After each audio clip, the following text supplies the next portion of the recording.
Welcome back, everyone. I've had all sorts of technical difficulties tonight, so suffice it to say, I'm going to be pretty, pretty frisky. If that makes any sense. So, welcome to Through a Glass Darkly Radio on United Public Radio. The intro song was "Mark of the Doomslayer" by Carl Casey at White Bat Audio, and Through a Glass Darkly Radio also doubles as no show radio because I have yet another no show tonight. And I'm kind of getting tired of this, people. Like, when you sign up for something, be there. Okay. It's pretty simple. It's something that we've forgotten in today's modern age. And I like this is something that's going to make me, this happens so often that I'm going to have to completely rethink the format because I can't rely on people who consistently just don't, or just people consistently not showing up to commitments that they make. It's just not okay. It is not okay. If you have a medical emergency, anything, just let somebody know, right? So anyway, I'm not going to talk specifically about people, but this is about the third time that this has happened to me. And, there's only been about 15 of these. So literally 20% of the time this happens. So anyway, I'm going to be freestyling it for most of the night, but as you can tell, I'm pretty pissed off. And, it's hard for me to hold back sometimes. So I'm going to, calm down a little bit, but not okay. Not okay, people. Like, if you make a commitment, show up. All right. I got all sorts of other technical difficulties going on too because I use this streamer with a bunch of other people, and sometimes somebody else goes into my clearly labeled format and just remove stuff. Why not? Just remove it, and then you don't notice it's been removed until you're actually going through the podcast. So apologize for my attitude, but man, am I pissed? I am pissed tonight. So what are folks what, I'm not gonna find this thing. It's just gonna be whatever. So how are folks doing? And sorry, it's not false advertising. It's just, sometimes people don't show up when they're supposed to. Hi, Cindy. Hi, Peter. How you doing?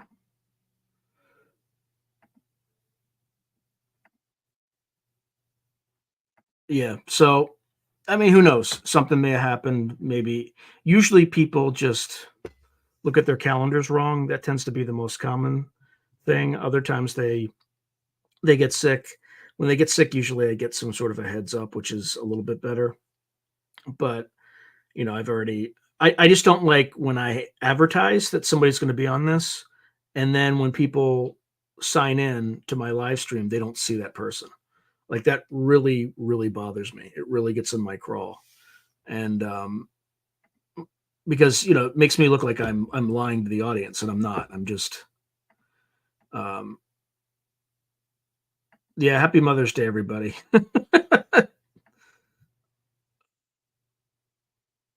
Oh, nice. I'm glad my podcast is inspiring somebody to finish a novel. Wish it would inspire me to finish another novel, but yeah, I'm pretty fired up. I'm pretty fired up. Like,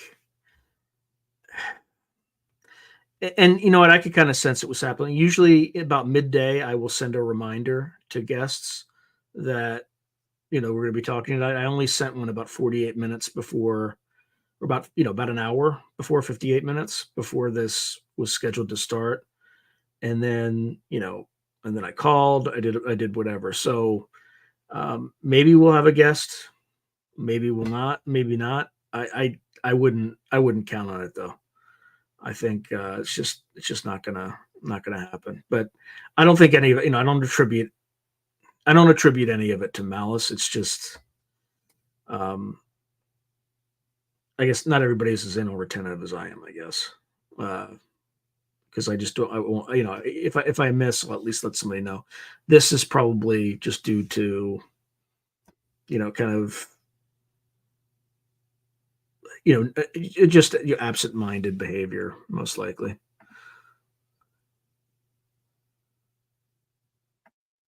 Yeah, but I think what I'm going to have to do is this format is starting to stress me out because I mean, this happens a lot on pre-recorded interviews, but it cannot happen. It cannot happen on the radio. It just it can't. So I think I'm probably going to pare this back a little bit and try to have a little bit a lot more kind of no guest sort of uh, episodes so that I'm not here freestyling because how it goes. um, yeah. So anyway, how are folks doing on this fine Mother's Day? Everybody have a good day. What do folks want me to talk about? Because I am literally, I was prepared to interview a guest, and now I don't have a guest. And everybody I reached out to was just too short a time limit for me to or for them to react.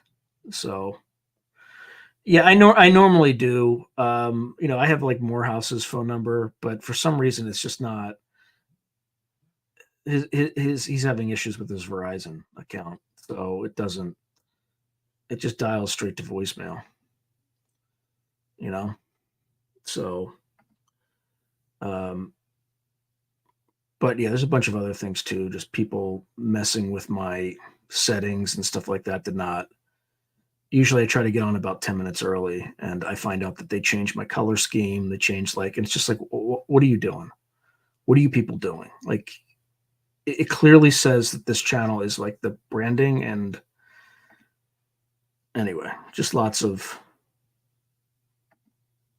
uh, I don't have his phone number though. I mean, if he's listening, he's just, I mean, if he's on right now, if he could ping me, I'll just send him a StreamYard link and it's pretty, oh, yeah, we can talk about this. So, thank you, Bruno. I appreciate appreciate you giving me something to talk about. All right, so there's a recent interview that came out with Stephen Greenstreet, and he interviewed Dr. Sean Kirkpatrick, who's the head or was the head of Arrow, which is the all domain anomalous, so, whatever it is. I don't. I mean, it's a counterintelligence operation. Okay, he's the head of the U.S. counterintelligence operation to put this stuff in the basket, right? Let's not make any pretenses because that makes it easier for me not to dislike Kirkpatrick because he was just doing his job. Like that was his job. His job was he was representing the faction that wanted to cover this up for whatever reason he's in that faction. I don't know, but he was just doing his job, and as part of that, Brandon Fugel, man, and you could tell when whoever was taking pictures for Brandon Fugel, if it was Brandon Fugel himself, who's the owner of Skinwalker Ranch, that Kirkpatrick looked pissed in that picture. But anyway, Brandon Fugel alleged that Kirkpatrick was in this meeting, may have said that he led the meeting, and then gave a precise date. And when Greenstreet asked if Kirkpatrick had been at this meeting, and he said, "Well, yeah, maybe I was, but I don't know if it was in 2018. I think it was in 2017, and I was just there as an observer." And I think, according to Fugel, Kirkpatrick was leading the meeting and may have been the one who said that, "Look, you don't need to convince us that UAPs exist and that the phenomenon exists. We are well aware of it. Don't let's not waste time or effort on that. Let's talk about whatever program they were talking about." And in the Greenstreet interview, Kirkpatrick said, "Oh, I was just there as a third party. I was just observing the meeting. I wasn't leading it, this and that." Anyway, he basically, I think, said he wasn't there on the date of or something like that. And Fugel just sent pictures to Green Street proving otherwise. So, I think it may be fair that Kirkpatrick, just may have forgotten, may have like maybe it was a 2017, 2018, right? That's a fair mistake. I wouldn't read too much into that. Uh, you know, I wouldn't give him too much flack over that, but it kind of it hurts his credibility a little bit. And of course, Fugel meticulously recorded like everything that he needed so that he could, prove that he said what he said was actually true. So, the other thing though in the Green Street interview that came out that's also important to note is that Kirkpatrick has been getting death threats and stuff like that, and that's kind of ridiculous. Like, I'm not saying it's ridiculous that he's lying. I'm just saying if true, which I believe is true, come on, people. I mean, that's absurd. Why would you do that to somebody? The guy's just doing his job. Now he's doing, and he's probably doing a good job because we still don't know what the heck's going on. So he succeeded, and he probably kept everybody but Grush from disclosing some of these secrets. So he's been successful at what he's been doing. I don't agree with the side that he's on, but again, he's a hireling of the government, and he's just doing what he's been ordered to do. And as long as he's not hurting anybody, I'm sure his side has a strong argument in their heads about why you wouldn't disclose this. But let's see. Yeah, I've tried to reach out. I'm not big enough. Like, the channel's not big enough for him to even respond, I don't think. And he's responded to me on Twitter for other things, right? Like out in the open. But if I reach out to him, I think I've reached out to him in the past. I haven't gotten any response. So I'm probably too small for that yet. Well, yeah, it gets uncomfortable if you get caught in a lie. It's really uncomfortable.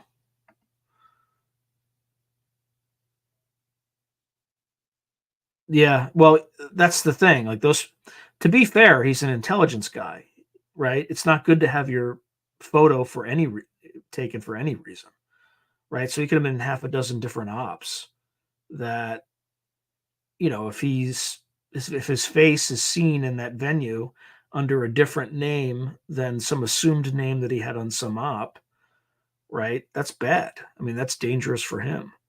So, people who work in intelligence, it's like that's never a good thing to have your picture taken.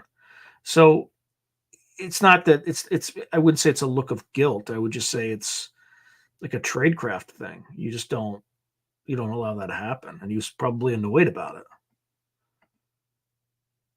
Oh, hey, Sonny. So everybody who just joined, I have a no show tonight, and I'm not going to go on the rant again, but it's going to be all freestyling from this point on. So we're just talking about the Green Street Kirkpatrick interview and the ensuing fallout from there. Although it's starting to get ridiculous now. People are saying that he's saying that he had like a notepad, and people are like, no, it's a file, and he had the thickest file of everybody else. And it's like, come on, guys, it's a stupid argument.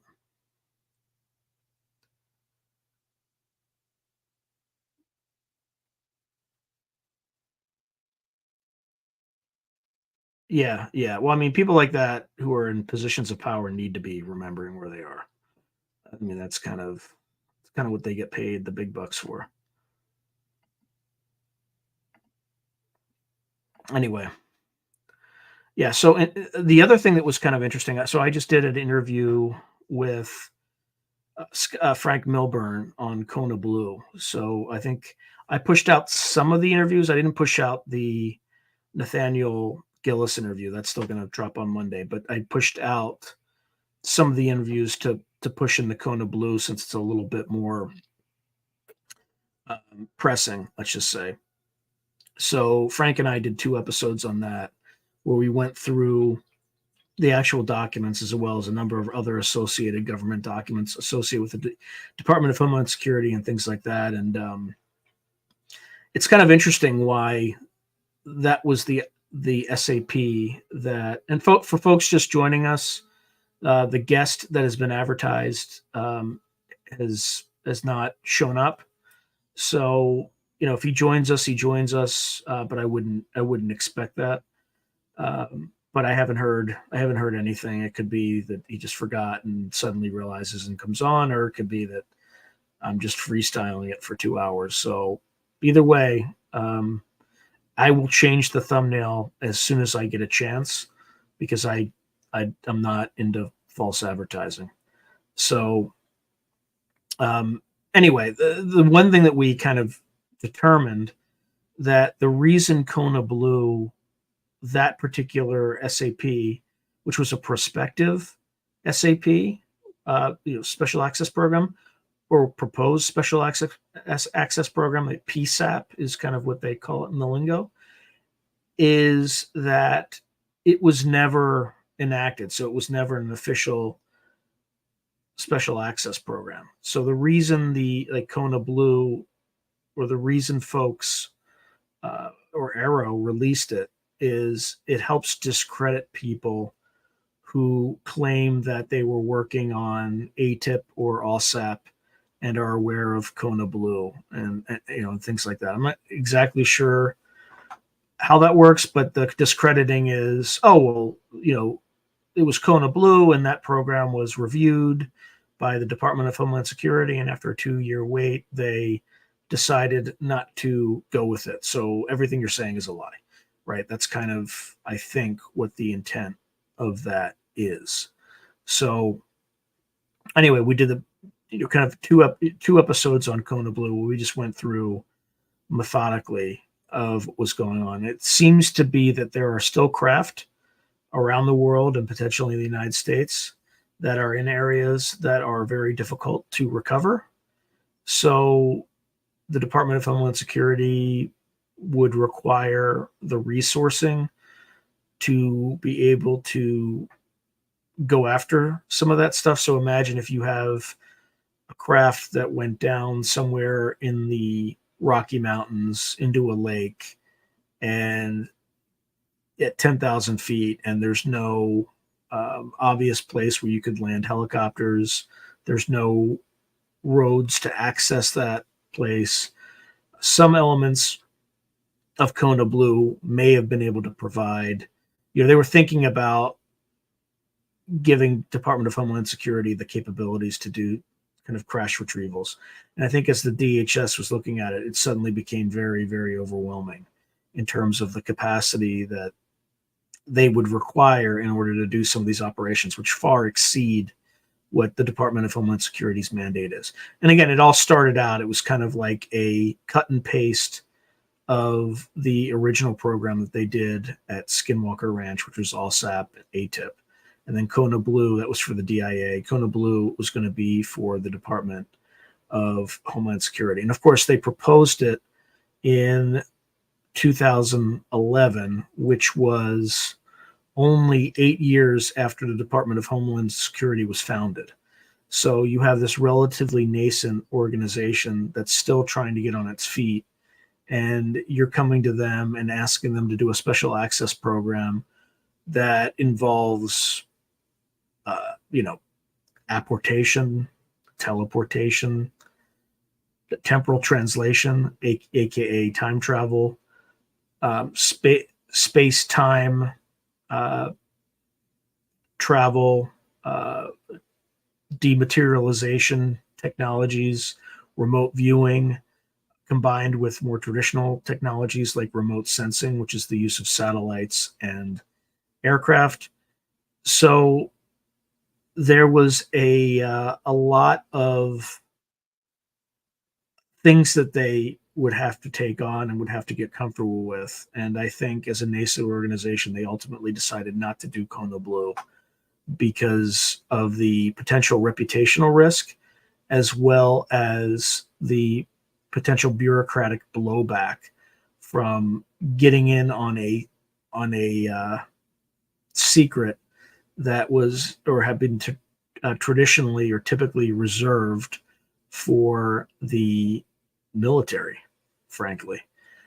They also tried to interface with the Air Force Office of Special Operations, which was also kind of an interesting tidbit.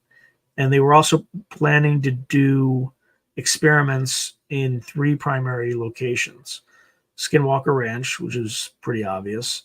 The second was San Juan Valley, which is in Colorado, where there's a lot of anomalous activity to this day. And then the third was Marley's Woods, which I never really heard about until I, looked at it recently. So anyway, definitely some interesting stuff that we cover. The other interesting tidbit about Kona Blue is that it purported to, or was going to use data from near Earth orbit, lunar data, and telemetry from Mars. Like, just some weird stuff. So it kind of makes you wonder what the fundamental nature of reality might be, and what our government knows, and what they're not telling us. So, all right. So, Woo Riders DG claims to know all about Kona Blue. That sounds like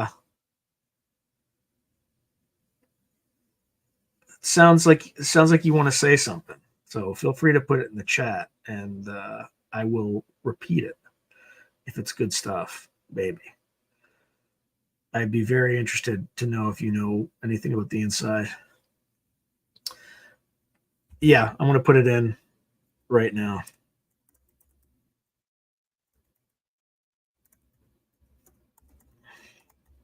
This is my public Through a Glass Darkly email.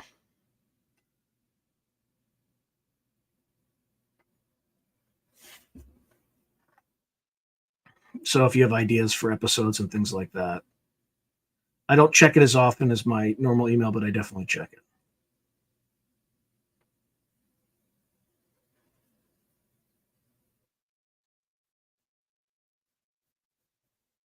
All right, let me see.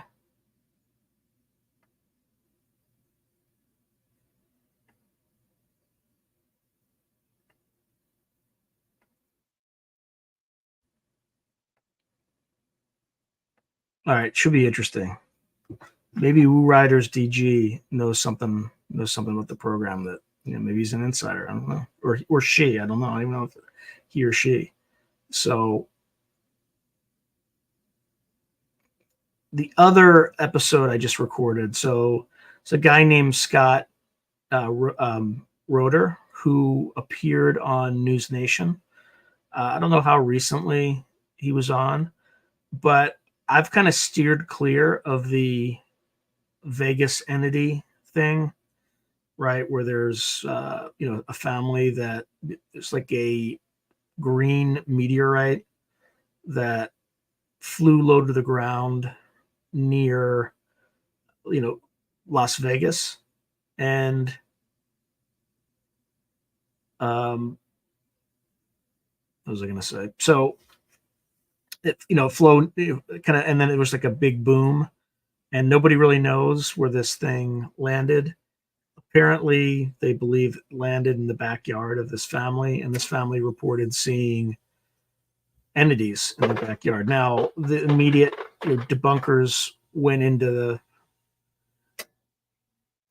to work and said it was just a shadow. Well, this guy Scott Roeder is an expert who combines art, law, and science and he's done something like 1,600 criminal cases where he's an expert witness. He analyzes crime scenes. He has his own YouTube channel. It's called Crime Scene Time Machine. And generally his day job, he owns a business. He's kind of one of the only people in the world who does all these 3 things combined. But they'll look at, he was involved in the Oscar Pistorius case in South Africa. I think there's a CNN show that is appearing today about what happened in that case. Well, he was the guy who did all the crime scene analysis recently that helped him, once he got out of prison, to kind of help restore his name for what happened in that particular case.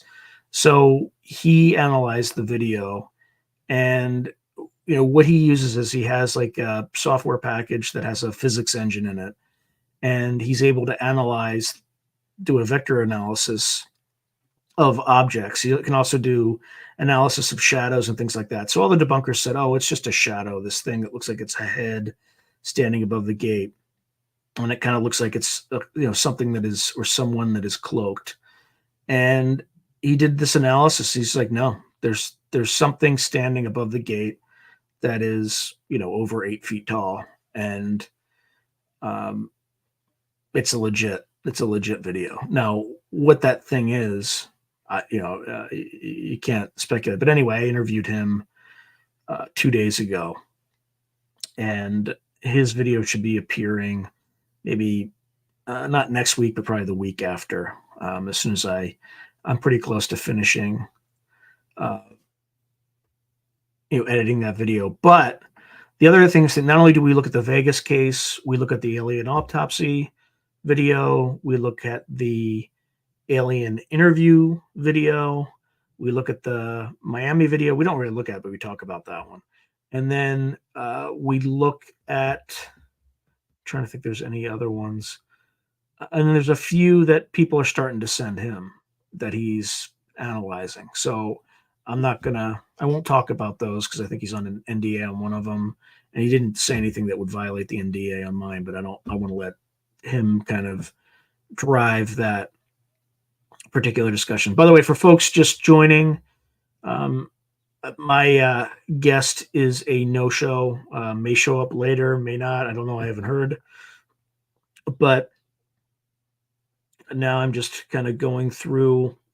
We went through the Kirkpatrick Green Street drama, as well as now we're just talking about the Vegas video. Oh, the other video we talked about is the turkey video. And I don't mean like a turkey. I mean like the video of two ETs in a craft hovering above a lake in the country of Turkey. So definitely do not miss that one.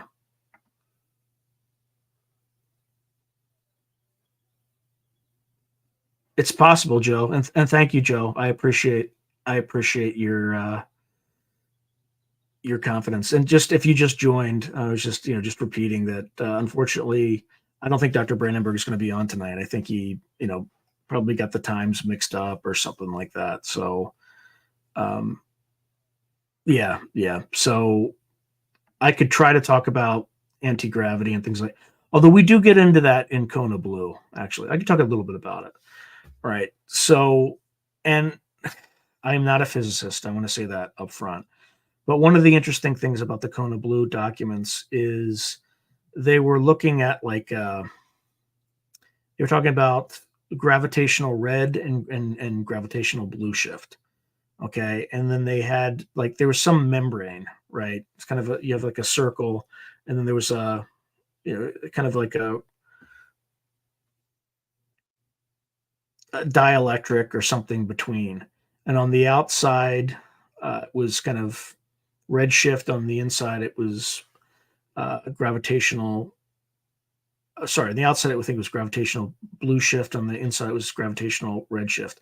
Now, what a gravitational red shift does is it's when you're compressing gravity in front of you, right? It's kind of how the Alcubierre drive works. You kind of scrunch up the gravity or the space-time that's in front of you, and then you expand the space-time that's behind you. And that's how you can kind of cheat the speed of light, right? You're effectively just bringing your target toward you. And I think Dr. Sarfati is one of those folks who have thought through how this works. It has something to do with the the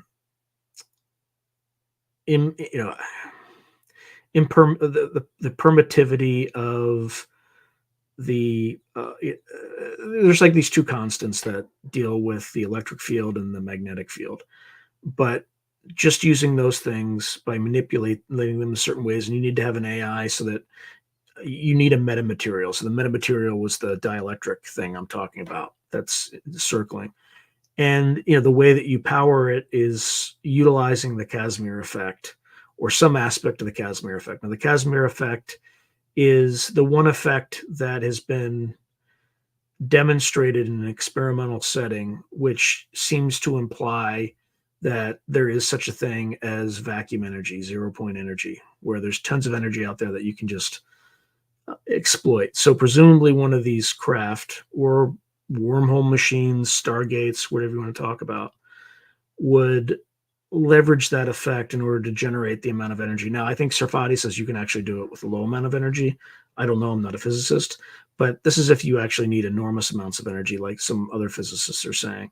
You would most likely leverage the vacuum, right? Vacuum energy, 0 point energy, whatever you want to call it.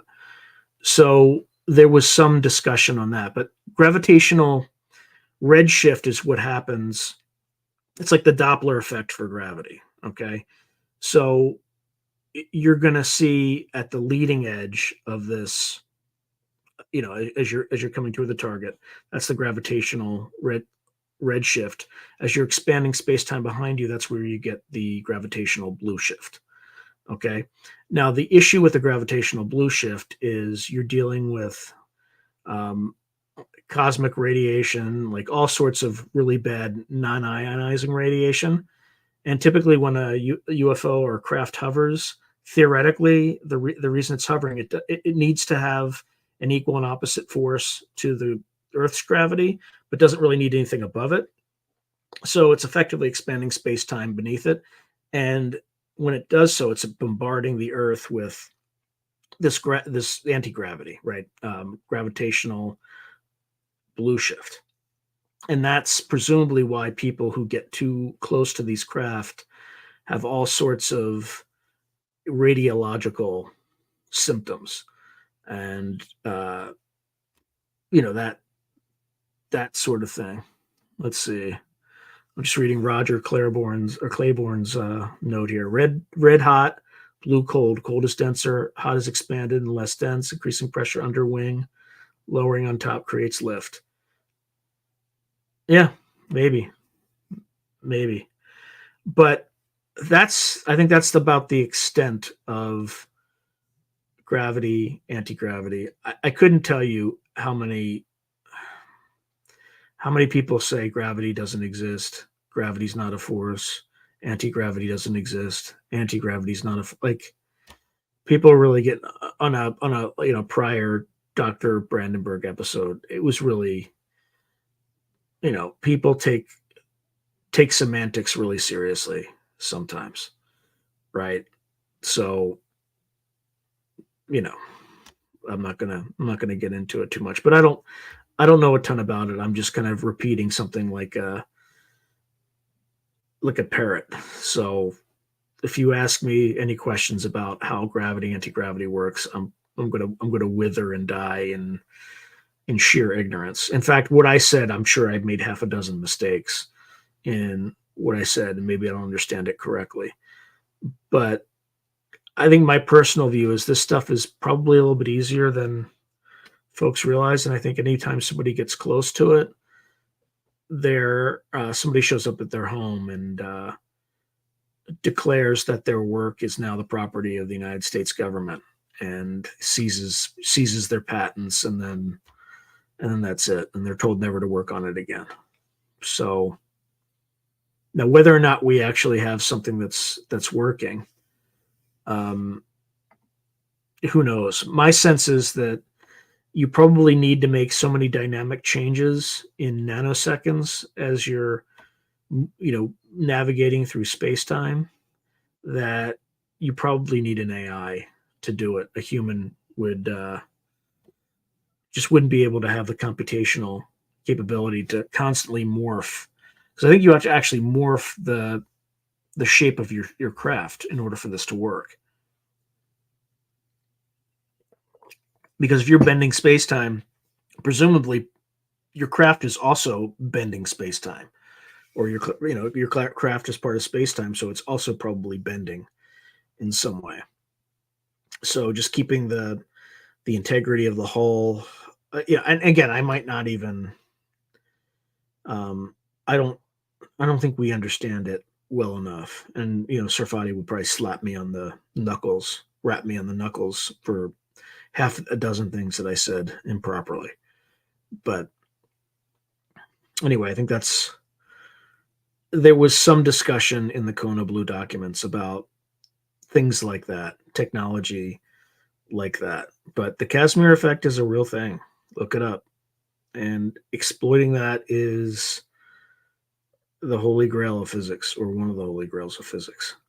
So it behooves us to get there a little bit faster. I think they're looking at things like nonlinear capacitors and all sorts of exotic technologies that try to or attempt to exploit some of these things. And my guess is the theoretical stuff has probably been solved a very long time ago. My guess is the holdup is probably in the material science. And I think AI is probably going to help. It's probably going to help a lot because it's going to be able to make connections about the materials at an atomic level that humans just simply won't. It'll just be able to go through a billion different combinations and permutations of different um, isotopes of particular materials. Because that's one thing that folks find, like Gary Nolan, they'll get a hold of some pure silicon that's doped, well, not doped, but has strange isotopes that make no sense for silicon to have. And it's almost like with nuclear materials, right? Whether or not something has isotopes actually matters, right? Like U-238 is bad, but U-235 is really bad if the Iranians have it, which is why they attempt to highly purify U-235, because that's what you need for highly enriched uranium, which could be used to build a working nuclear weapon. But it takes a ton of energy and resources. You have to spin the 238 U-238 through all these cyclotrons and all that good stuff, which is why when we used the Stuxnet was a Siemens or was software, SCADA software, so supervisory control, and I can't remember what it's called, SCADA, and there was likely a joint U.S.-Israeli team that put together a virus that infected specific software on the Siemens, which is a German company, control system that the Iranians just happened to have in their cyclotrons, and was able to mess with the cycles at which they spun and destroyed a ton of Iranian nuclear equipment to kind of push back their nuclear program a little bit. So the bottom line is that's why it's so hard for these powers to make their own indigenous nuclear weapons, because it just requires a huge amount of capital expenditure, a huge amount of physical plant, etc. And uh, it's tough. Anyway, I'm going off on a tangent. So we're talking about isotopes, but isotopes are extremely important in nuclear power plants and nuclear weapons. But for everything else, there's not really. It doesn't really make sense for you to have an isotope of silicon that's slightly different than naturally occurring silicon. But maybe there is, and maybe it's just we haven't figured that out yet. But whenever we find some of these materials, there's always something weird about that. There'll be these isotopes of silicon or magnesium. I don't know if it's magnesium, but or very finely deposited bismuth on magnesium that we just don't quite understand. And maybe that the interaction of these different atoms has some sort of impact. It develops an emergent property that individually neither of these two elements would have on their own. And I think AI will start to catalog and identify these emergent properties. So we're on the cusp of either the complete and utter annihilation of the human species, or we're going to be among the stars very fast. And it's going to be really uncomfortable in the next few years. But there's also going to be some challenges too. So if you follow companies like NVIDIA, right, which is now $1 trillion market cap company, they produce these things called GPUs, which are these basically graphical processing units, things like that, which are extremely important in AI. But the issue with that is that, and then you add that with cryptocurrency, there's a huge drain on electricity to run these things. So as AI becomes more and more advanced and people leverage more of its applications for a ton of other things, we're going to reach a crisis in the next 18 months. And you heard it first here. You'll hear it other places too. But for folks who, I never went too much into my background, but back in circa 2008, I was an equity analyst on Wall Street and I covered clean energy companies. So I became an expert on wind, solar, ethanol, all that stuff. And I was able to predict a overcapacity in the ethanol industry and a resultant kind of collapse and bankruptcy of most companies in that industry. Regardless, when I was covering it, one thing that was always obvious is that wind and solar, at best, you're talking they can handle 15 to 20% of your total power needs. After that, no bueno. They are intermittent power sources, which is to say that they only supply energy during specific periods of the day. Wind only blows from a specific period of the day. And also wind is also kind of a derivative solar product of solar energy, right? Because the sun heats the air causes wind, or so the sun causes wind on Earth, basically. But wind only blows during certain periods of the day. Sun only shines during certain periods of the day. And then you need to fill that gap with energy storage, which is always a problem that's 20 years away. It's always just 20 years away. But we never quite get there. So it's a problem we have not solved yet. The kind of cleanest solution in the clean energy world is nuclear power. But we haven't built, I think the last time we checked, we had 104 nuclear reactors in the United States. It's probably far less now. It's probably under 100 if I had to check. But those are baseload power sources. So coal, natural gas. Natural gas used to be a peaking power source. So we call wind and solar peaking power sources because they only really handle like the peaks. They don't generate baseload. And baseload is something that you need running 24 hours a day, 7 days a week. It can never go down. And there's kind of three sources that are good for that. Hydroelectric, coal-fired power plants, and nuclear. Now, it takes about 10 years to build a nuclear power plant. So we ain't getting any new nuclear. Meanwhile, in my state, where I'm currently in California, we have the idiot in charge, Gavin Newsom, who mandated that every car that's sold in California is going to have to be an EV by 2030. That's great. I get it. But all that does is that just puts an even more enormous strain on the power grid infrastructure, of which we're not building anything new. We're just not. And California already has some rolling blackouts from time to time, especially during the summer. So you add this ridiculous growth of GPUs from the AI infrastructure, and you add cryptocurrency, which just to farm to create it consumes a massive amount of electricity. We're gonna have some issues in about 18 months, and I mean like really bad stuff. So it's Joe Fox is saying that I agree with you, Joe, but that's the least of our problems, right? Like it's the GPUs that are going to like consume, not GPUs specifically, but AI resources with all the data centers that they have to set up and get electricity for, that really could cause an energy crisis. And I'm not talking about like oil and gas, not and natural gas. I'm talking about your utilities, your power bill, all that stuff. It's going to get really ugly. And we have politicians who are so stupid that they're not even considering what to do about these things. Um, yeah, maybe. Let's see. So let me see if there's other things.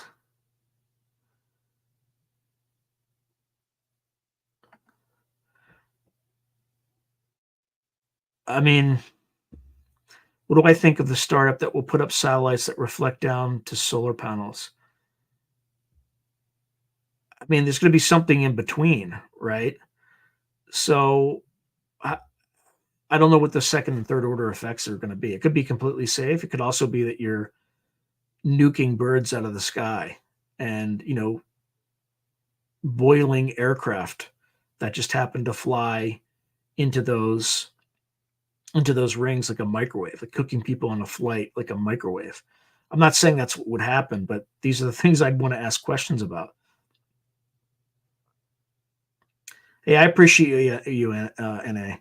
Again, I don't want to put any shade on Dr. Brandenburg. I know him, and I just know you know, he just forgot. Like it's not. I guarantee it's not spiteful. I guarantee it. I just. But anyway, where was I? I was talking about how we're going to be out of energy and things like that. So I don't know what our quote unquote leaders are doing about it, but I don't have a lot of confidence. I mean, they can't even control our border. So like, what confidence do I have that they're going to be able to think 18 months ahead? They can't even think 2 minutes ahead. Meanwhile, they're all prosecuting each other and like we're doing lawfare and trying. Like their only focus right now is not on us. Their focus is on maintaining control. That's it. That's literally all they do now. How do I maintain more control? How do I get greater control over the population? How do I do this and that? And so they're not going to save us. We're going to have to figure this out on our own. Now, the good news is that people who are in industry, the reason I know about it is because people in industry know about it. So they're going to kind of start to generate their own solutions. So I think Sam Altman, there's a lot of nuclear energy that's a lot cheaper, a lot more portable, a lot safer. That what'll happen is that's going to be the solution. It's going to be a mix of that. It's going to be a mix of natural gas because we are abundant in natural gas, even though it is a fossil fuel. Nancy Pelosi, even though she thinks it's not, she thinks it's clean energy. This is circa Meet the Press, kind of 2008, 2009. You can look it up, but and they're going to have to bring some coal-fired power plants back. It's not clean, but they are cleaner. But yeah, well, that's the rub. So the supply is constant or decreasing because we keep decommissioning nuclear power plants, but population continues to rise, and energy consumption is gonna. It's going to go way up, because not only do we have to deal with a growing population, even though it's the rate of increase is decelerating, we're going to have to deal with the the components of the requirements of AI technology as well as crypto. And it feels like the governments of the world are going to want to try to make everything digital currency, which is horrifying. So I think if you had to pick one of those three to cut off, I think it's a no-brainer. It's the crypto. Cut it off. But I think the morons that lead us, they're going to cut you off, right? You can, we'll have acceptable losses in the winter as people freeze, that sort of thing. Because what will happen is AI will be integrated into everything you say and do, or into society on critical systems around the country. And if you notice, the people who run things are getting dumber. And the reason they're getting dumber is people who are less qualified are being pushed into positions of authority. I'm not going to go into why, but it's pretty obvious. It's pretty obvious if you look around. Um, and as a result, they're going to need more help via um, AI. So AI is going to become something that enmeshes itself into everything to a point where we're just not going to, people in charge aren't going to know how things work anymore. They're going to have no idea. So it's going to be kind of a scary future. Now, the factors that are leading to, planes at Boeing falling out of the sky, again, it's all tied to the one thing I'm talking about, which I will not mention. And those things are starting to correct themselves, but it's gonna, these things don't happen. These things don't happen fast. So, um, this is what it is. You just got to take care of your family, you know, be kind to your neighbor, and just try not to think about these things because the folks who at the top don't care. They don't care about us. They don't care about us. So take care of yourself. As the great Benjamin Franklin once said, God helps those who help themselves. So help yourselves and help your neighbor. And, although in extremely good news, I'm still on the internet.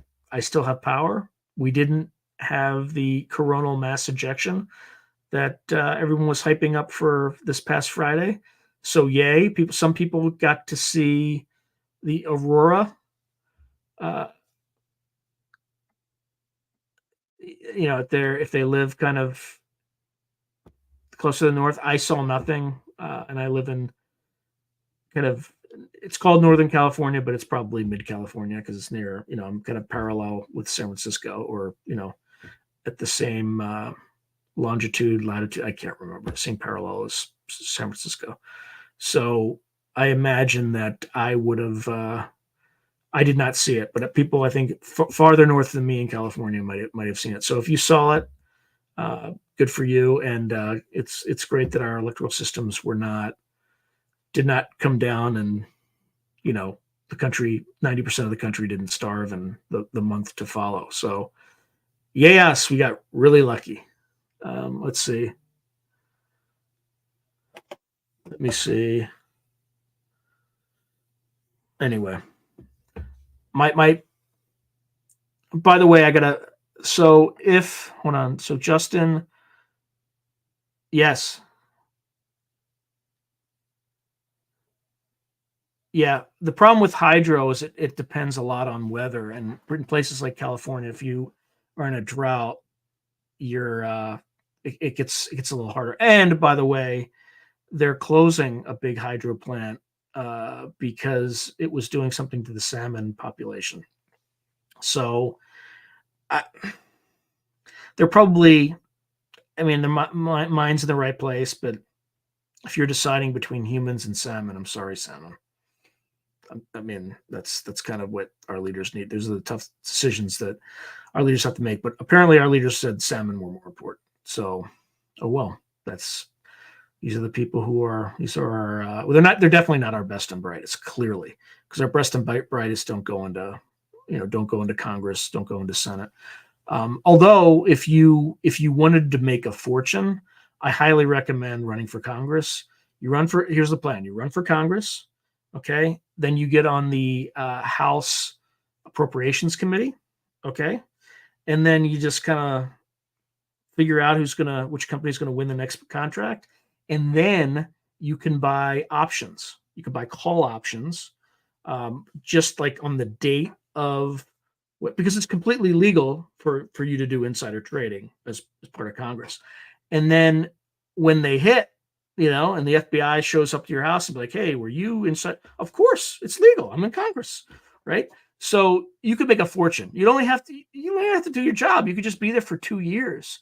Like you put me there for 2 years, I'd be like I'd be about like a multi-million. I mean, I would have $100 million in the bank, like super easy, because you already know what the play is, right? So, and there's still some of these morons still lose money, which is, I mean, if you can legally cheat, which they can, and why they're not really kind of going after that. I don't know. What do you think? What do you think? Anyway, for folks just joining, you are listening to Through a Glass Darkly Radio and on United Public Radio. And I am not here with Dr. John Brandenburg because he was, unable to join today. So I promise I will change the thumbnail so I don't disappoint you. But I just found out as I started the show that, he could still join. I just haven't heard anything. Let's see. Yeah. Yep. Fear and suspension of critical thinking is a necessary component for control. That's absolutely right. We are all, we all have to take care of each other because there's nobody who is watching out for us. But yeah, Justin, you're 100% right about the hydro and nuclear, though. I didn't really acknowledge that, but I 100% agree with all the caveats. Yeah, if you want a good investment, look at power companies that have nuclear, and if they sign contracts with like Amazon, or because right now a lot of these AI companies or companies exploiting AI are desperately trying to sign contracts before prices really spike with power providers. So anyway, I'm not currently a financial advisor. So anything I say, do not take my advice. It is not legal financial advice, and et cetera, et cetera. So I should have said that at the beginning. I should just avoid all questions in that. Oh, hey, Mark. So, Mark, if you just joined, it's obvious that Dr. Brandenburg hasn't joined us enough. So I am freestyling tonight. Although I'm actually relatively impressed of the stuff that I've covered. I've been all over the place, but I don't know. Are folks finding this interesting, or am I just like all over the place? Yes. I don't know if that's the reason Bitcoin just halved, but I think investors see that tsunami coming. And again, like if I'm a policymaker and I have to make a decision, I have to start going into rationing in terms of the electrical, kind of grid and things like that. If AI is super integrated or is too integrated into, critical infrastructure by that time, you have to put the priority on AI. And it's almost like AI is a species, and we are competing with an emergent species that is evolving at a hyper exponential rate, if that's even a thing. But that is, and AI is going to win. So if it's deeply embedded in our structure, the prioritization is, it won't be that black and white, but it'll probably be critical infrastructure, right? We'll get the first dibs. Then there will be critical industries that would also get dibs, then people, and then at the very bottom, you would get Bitcoin. So at least that's the way it should work. However, the global elites, they're all trying to get a digital social credit system. So maybe they'll just destroy people so that they can, they can get more control.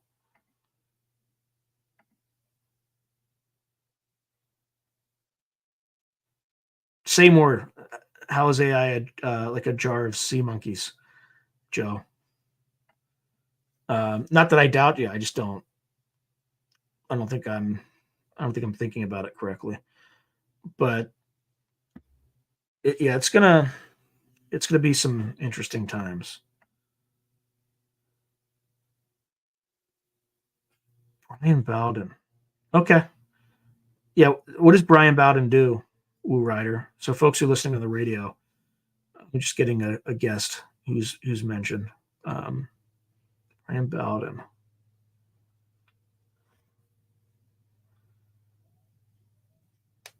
Yeah. Well, that's actually what's really scary about. That's what's really scary about it. So Roger Claiborne says, when AI can escape its woke programming and think for itself, then I'll know it really is intelligent and not just an algorithm. So that's what terrifies me about AI. So when Google Gemini was launched, if you said, and most people know this, but I'm just going to repeat it, and I think this is an enormous cause for concern. It makes me question everything about Google. So if you were to say, draw me, illustrate a bunch of Vikings, right?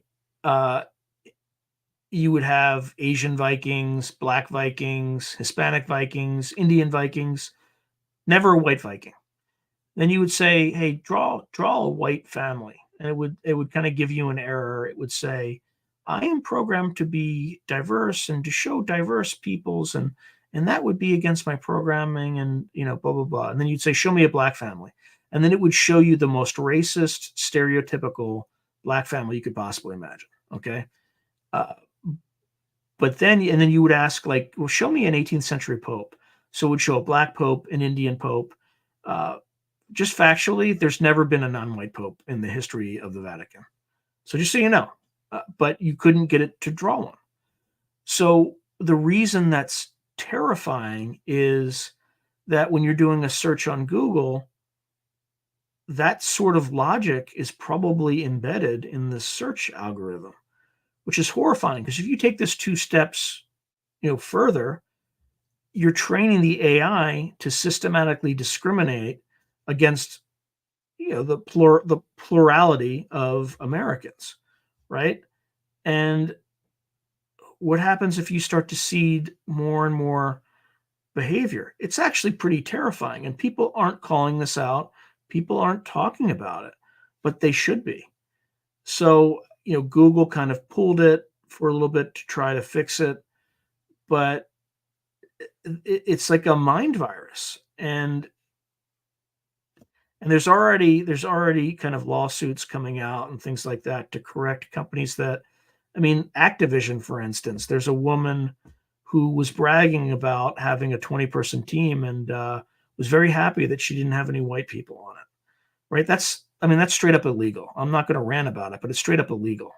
Like if you did that, to any group except white people, you would you know, you would be sued, and rightly so, right? You're not supposed to discriminate on the basis of sex, race, um, sexual preference, veteran status, etc.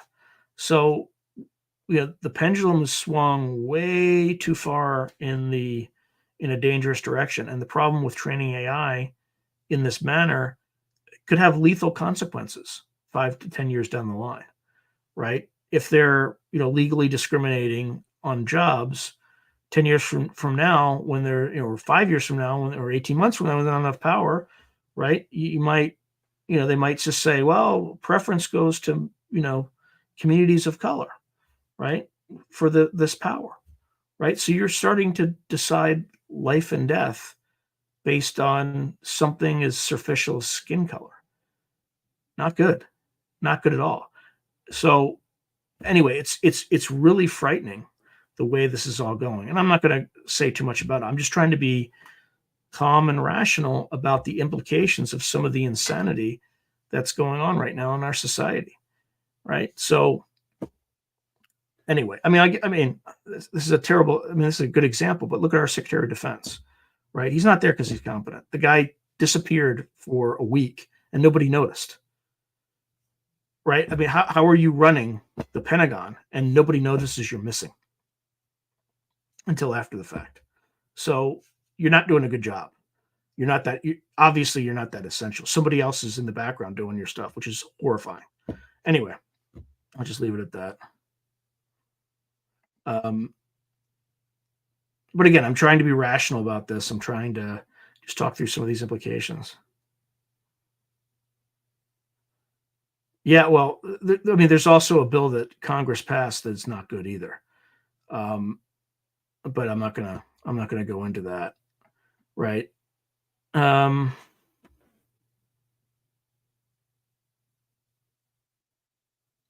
yeah, maybe anti-gravity device has been out there. I don't know. I haven't seen it. Yeah, Yeah. This whole like the whole social credit score thing. I mean, we already have versions of that with your financial credit score, but once we start to embed ideology into in a well-functioning society, you need both conservatives and liberals. Okay? What conservatives do is they keep a governor on society. They make sure that it's stable, they make sure that it's protected, and they make sure that change is not does not proceed at such a pace that it seeks to unravel the very fabric of society. Liberals, on the other hand, are people that embrace change, just in general. I'm just being very um, push for rapid transformation, and society cannot evolve without liberals in an organization. Otherwise, it becomes society can become styed, and it can also become unstable because if it gets too ossified, the very edifice of that civilization could crack from its its stifling weight, etc. So liberals and conservatives need each other in a yin and yang of society. But when one side or the other, when the right becomes too reactionary, you have problems. When the left becomes too out there, you have problems. And I think right now that balance is way off. And the other thing, though, too, when it's way off, you get swings, wild swings in the opposite direction that are just as destabilizing and terrifying. So we need to get through this year realizing that we all need each other. We need each other for society to change and get better and for us to move forward. But and we just need to understand that it's our elites that are playing these games against each other, and we just need to ignore it and just put them all in the same basket. They're the bad guys. They're going to do what they're doing. But what anyway, I'll just leave it at that.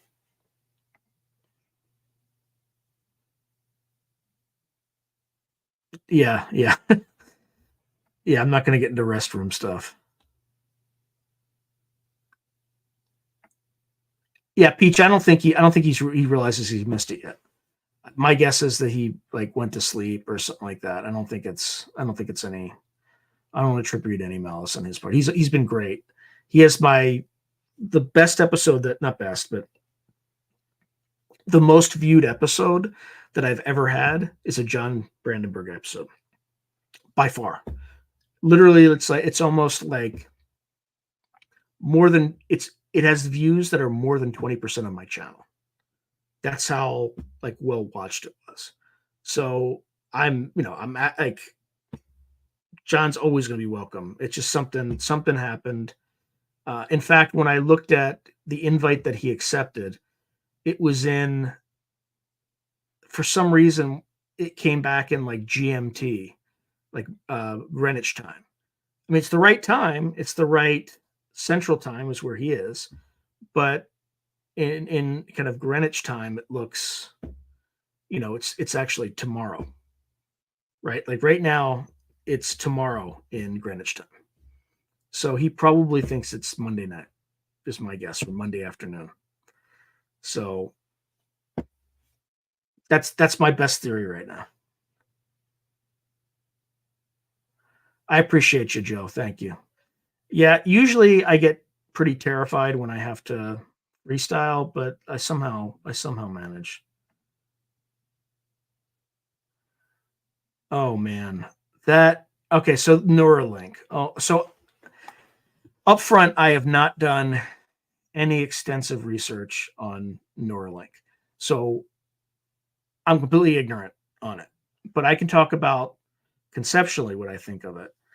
And this kind of like human machine interface stuff where it hacks directly into your brain tissue and things like that makes me really nervous. And the reason is human beings can't be hacked by software. Like, and when I say software, I mean specifically bits, you know. Uh, analog and digital signals from silicon computers. Okay, we or maybe there may be ways that where they can send out like modulate waves and things like that, but like you can't get a computer virus in your head. Okay, you might be able to get some sort of other virus, but not a computer virus. The Neuralink thing kind of upends that. If you have any hardware in your head, it is susceptible to computer bugs. So that, and computer viruses. So that horrifies me. And not only that, you're going to have too many people do this. There's going to be selective pressure for everyone in society to start putting these chips in their heads in order to just compete and do basic jobs, and also potentially compete with AI. I think I don't want to sound like a Luddite, but it absolutely horrifies me. It absolutely terrifies me. And I think it just makes it easier for people to control the population. So, well, yeah, they stick it right in your brain, right? You have to, yeah, it's absolutely terrifying. And the other thing too is I don't think we fully understand what we're all capable of doing naturally. And I think that's going to retard that natural evolutionary development. And we're not making enough progress along those lines because it's considered superstitious and people are laughing at it. So what I encourage people to do is kind of what I'm doing, is just run experiments, safe experiments, but they're not, transhumanism. And by the way, all this other stuff that you're seeing, and I'm not going to mention it directly, is a precursor of it, right? This whole flexibility on gender and sex and things like that. That's just a precursor. That's just something to get people ready for it. Interspecies things, right? I don't feel human. I'm a wolf person, right? This is all a prelude to us kind of redefining what it means to be human, for good or for bad. I'm not going to take a stand on it, but it seems to be part of that evolution. And I want to fully admit I could be completely wrong, right? It's too early to tell these things. The other thing too is the thing that's going to compete with transhumanism is CRISPR. So biological hacking, the moment that the wealthy start doing gene splicing or gene editing, things like that. At first, it'll be beneficial to help cure people with genetics diseases and things like that. But pretty soon, people are going to be editing the genes of their children. So you're going to have, on the one hand, this humanism kind of inhumanity thing, but you're also potentially going to lose humanity on the other side, a competing technology, which is CRISPR. So, or gene editing. So, and then you're also going to have AI, which will make it more efficient and help you do all these multi-factor permutations and combinations, which get exponentially more complex the more genes interact with other genes.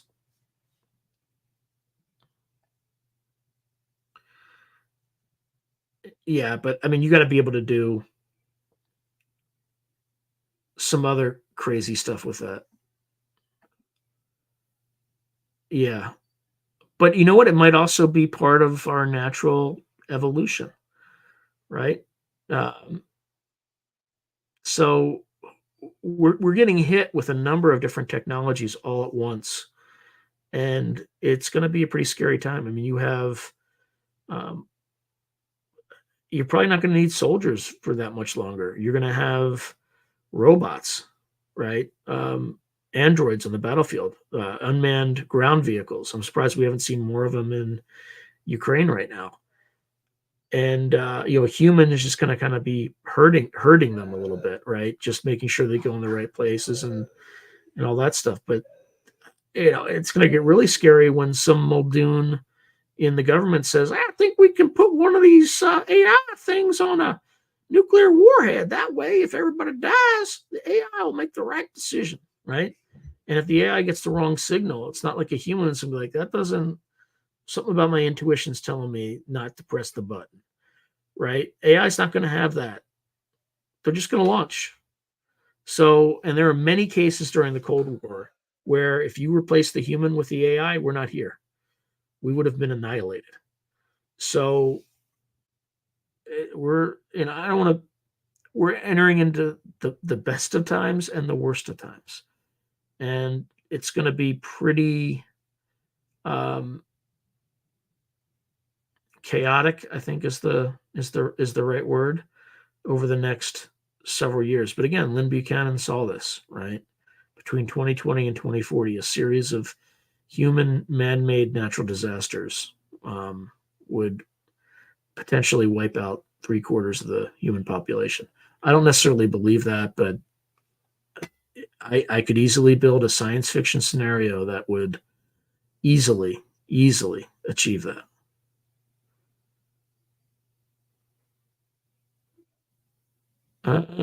You do know they have deceased soldiers that are being used in experiments like AI interface. I can believe that, where they just take their social media profiles and comments and try to ingest that into an AI algorithm to simulate those soldiers' personalities. But let's make no mistake, that's not your consciousness. That's that's a simulacrum of that person. And I firmly believe that there is a non-physical part of all of us that very likely lasts forever. Like energy is neither created nor destroyed. And this belief that you can download all your memories and that's somehow still you, I think is false. I think it's decidedly false. But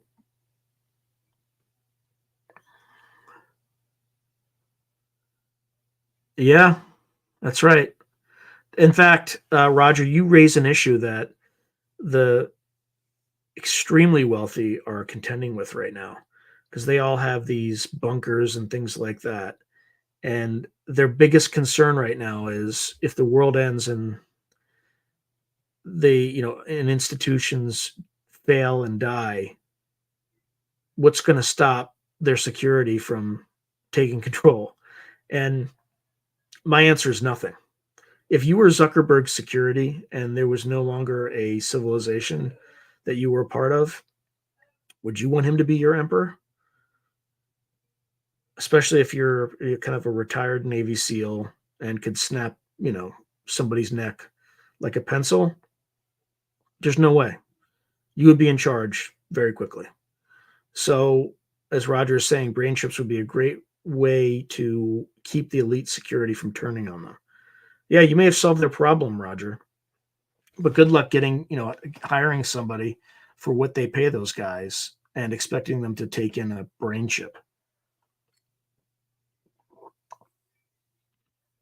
Especially if they're security. If they're any good at what they do, they'll instantly say no because they know what it means. It's the very opposite of security.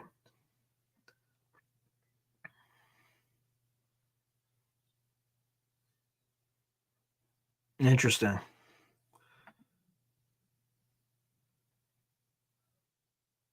Yeah, I think Morehouse did a whole episode on that, which is in terms of like what percentage of our brain do we really use.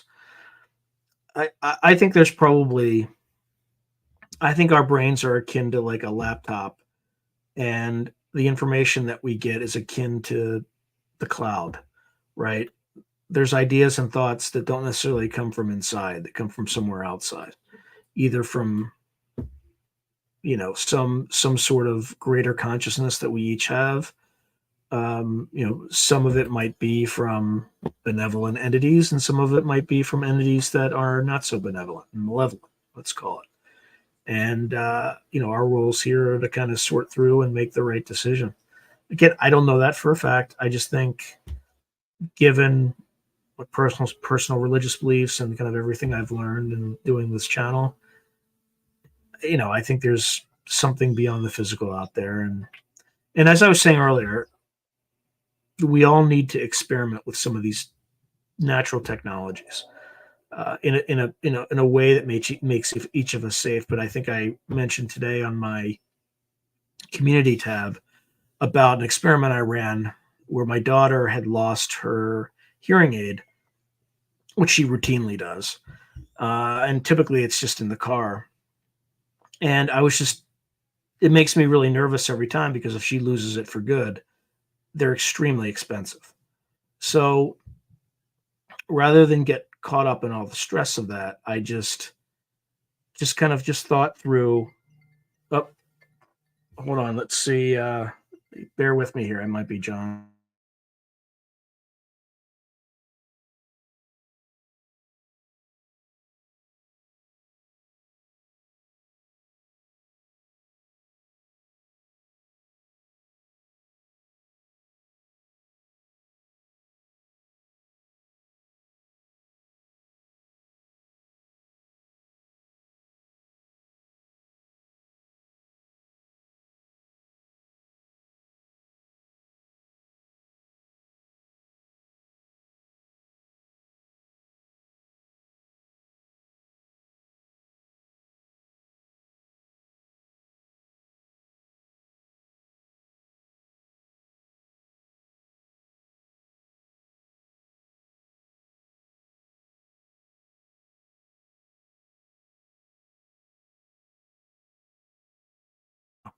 All right, I got John on the line right now, so he's going to jump in pretty soon. So we're still going to give you some anti-gravity. So great. Sorry about that. Yeah. All right.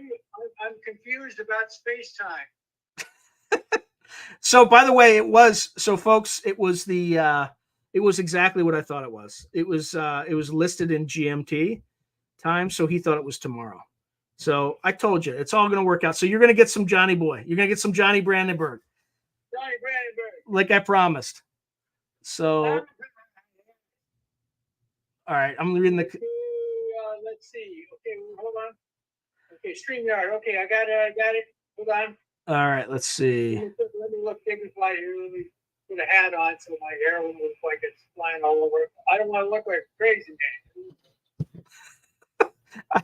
I don't know if you can all hear him. Maybe you can't, but that's fine. Let's see. Yeah, it doesn't seem to want to.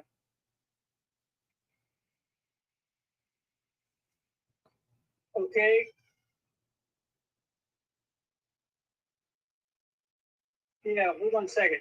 All right, so technology can be used good. Yeah, so Roger Claiborne, technology can be used for great good or great bad. Unfortunately, the worst of us get to make. Yep, 100%. It's 100% correct. Okay. Let's see. All right. All right. Okay, it says StreamYard for professionals. Okay, I'm clicking that. Yeah, the mainstream media is always lying. Woo writer DG.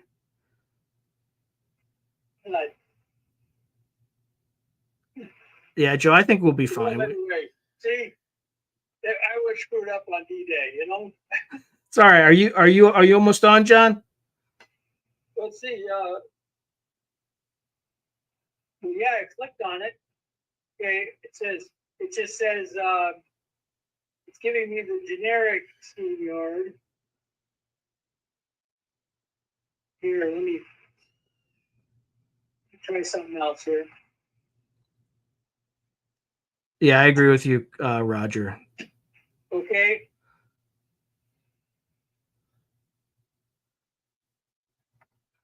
Okay, so you can all hear him. I'll put him closer to the mic. Okay, turn it up. Let me, I'll turn it up so you can all hear. Oops.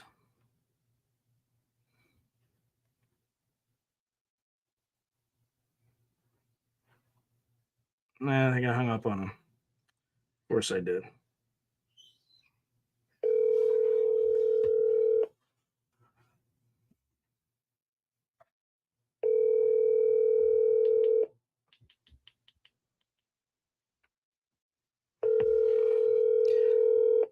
All right.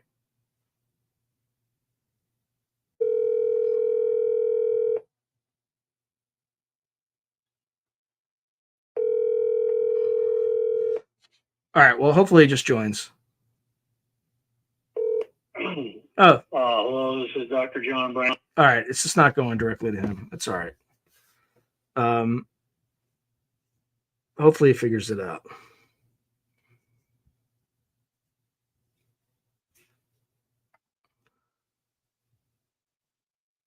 Yep. 100%. 100%. Don't be an organ donor either. Because if you crash, they will use you. Yep. 100%. All right. Let me just try calling him again. Bear with me.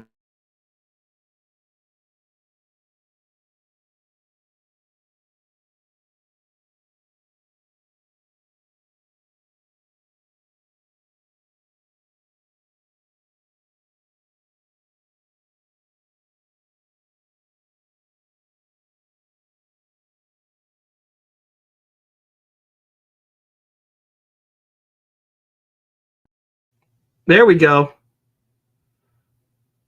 There he is. Oh, apologize. That's why I didn't get put in charge of D-Day, you know? Yeah, well, they would have put me in. GMT. It says GMT, and I thought, it meant PST. Yeah, no worries. Yeah. All right, how you doing? So I didn't read your bio, but I don't think we need to. I'm doing great. I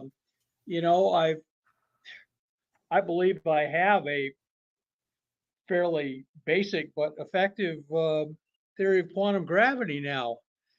The secret. Now, what good is that? Well, I'm not sure yet, but I do know the superconductors are the result of quantum mechanics, and they're really useful. So are lasers. There. And so, anyway, I can expand on that. So I think let's start with turn out to be extremely. Yeah. So let's start out with how it's related to anti-gravity, and then we can get into the quantum gravity thing. Oh, absolutely. That's where that's the money shot here. And that's in fact why the reason the government has discouraged anyone from doing research on it. Yeah. So why are they discouraging research on this stuff? Well, it's part of a classified project. That's what it is. I mean,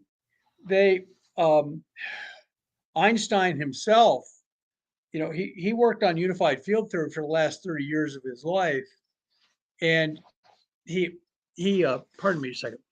He he escaped the Holocaust. When Hitler got to be chancellor, he skipped right out of town with his whole family and his secretary, who was Jewish, and came to the United States, where he'd been banking money. So not only was Einstein a genius, but he's also a smart guy. And so he knew he prepared for contingencies. So, but he's been working on unified field theory. He did special theory of relativity. Can't go faster than the speed of light. It's the law. And then he had general relativity, which has wormholes. So you can basically find shortcuts in space-time. Instead of space-time being a fixed background, you can actually bend it, warp it, and make shortcuts. Warp drive. He called those Einstein-Rosen bridges, because another guy worked with him called Rosen.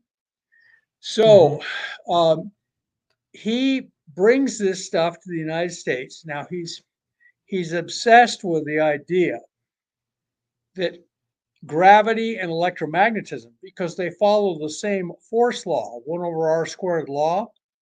Yep. They both act at a long distance. They both stretch all the way across the universe. He thinks they've got to be related. They've got to be. And what's the really simple equation? It's like big G times the first mass acting on the second mass divided by the radius squared, something like Yeah, that. by 1 over, if there are two masses in space, two little asteroids, and they Yeah. mass 1, mass 2, then the product of the masses divided by the distance squared between them times big G, the Newton gravitation constant, that gives you the force pulling them together. And that's, gosh, that's just like electromagnetism, where instead Mm-hmm. of masses, it's charges. And the way they one system for handling electric um, charges and forces is to just say the charges um, are basically it's just the charge of one times the charge of the other in the units of the system divided by the distance squared between them. Imagine the two asteroids are charged, and if you have, like, And if then they're there's both there's also some constant there. I can't remember what it was off the top of my head. well, actually, when you do things in the modern, what's called System International, they throw a constant in called epsilon, 4 pi epsilon. They do some creative bookkeeping, and it's basically because the way to do electromagnetic theory theoretically um, is kind of different than the way you want to do it when you're going to do something practical. Mm-hmm. The electromagnetic theory that I went to graduate school on used one system, and that was good for analyzing, atoms and things like that. The force between an electron and the nucleus of an atom. It was really simple. It made very simple equations for that. And but then, if you want to then use electromagnetism for practical things, running a house, running a city, then you have to use a more practical system. They developed a system called SI, which is also metric. Both systems are metric, but one is called the CGS system, and the other one's called the SI system. And I learned the SI system in college. Then I went to graduate school and had to relearn everything in CGS. And then all the journals now want you to use SI. So you have the same Maxwell's equations, but the little um, little factors in them change. It's a little but the basic force law between two isolated objects in space, if they're charged or if they're just massive, it looks almost exactly the same except for different constants. Mm-hmm. And Einstein just said it's obvious that somehow electromagnetism and gravity should be the same. And a person, there was two guys named Kaluza and Klein, and they found out that you could take the equations that gave you gravity using four space-time dimensions, x, y, and z, and then time. That's the space-time dimensions. Okay, if you do this straightforward theory using that, then out of it falls Einstein's theory of gravity, thing that gives you black holes and things like that. So these guys, Kaluza, and then Klein helped him. From guy Klein was from Sweden, Kaluza is from Germany, and they found that if you added a fifth dimension, so there was x, y, z spatial dimensions, and then some new little dimension that couldn't kind of was the size of an electron, let's say. And then time, suddenly out of that falls Einstein's theory of gravity with Maxwell's equations, the equations for electromagnetism, and they're connected right. It was just amazing. It gives you the right forces on charges, and it gives you the right form of the equations. It was a miracle. And they sent it to Einstein, and Einstein says, I don't know. I don't like this idea, this funny little fifth dimension. He says, it's like a fifth wheel on a car. He says, it's like mounting a skateboard wheel on the side of your car and claiming that this changes it into a race car, and where in fact it was just a car, but it works. It's the problem. And so he says, I don't believe this, but I'm going to help you get it published anyway, just because the math is so nice. He liked the math. He was a guy who was into math. And so he got that published. And, people would ask him about it. And he'd say, well, I thought they should get it published. And this is called Kaluza-Klein theory. And so you add this hidden fifth dimension, which is like the size of an electron, let's say, a skateboard wheel mounted on the side of your car, and suddenly it changes everything.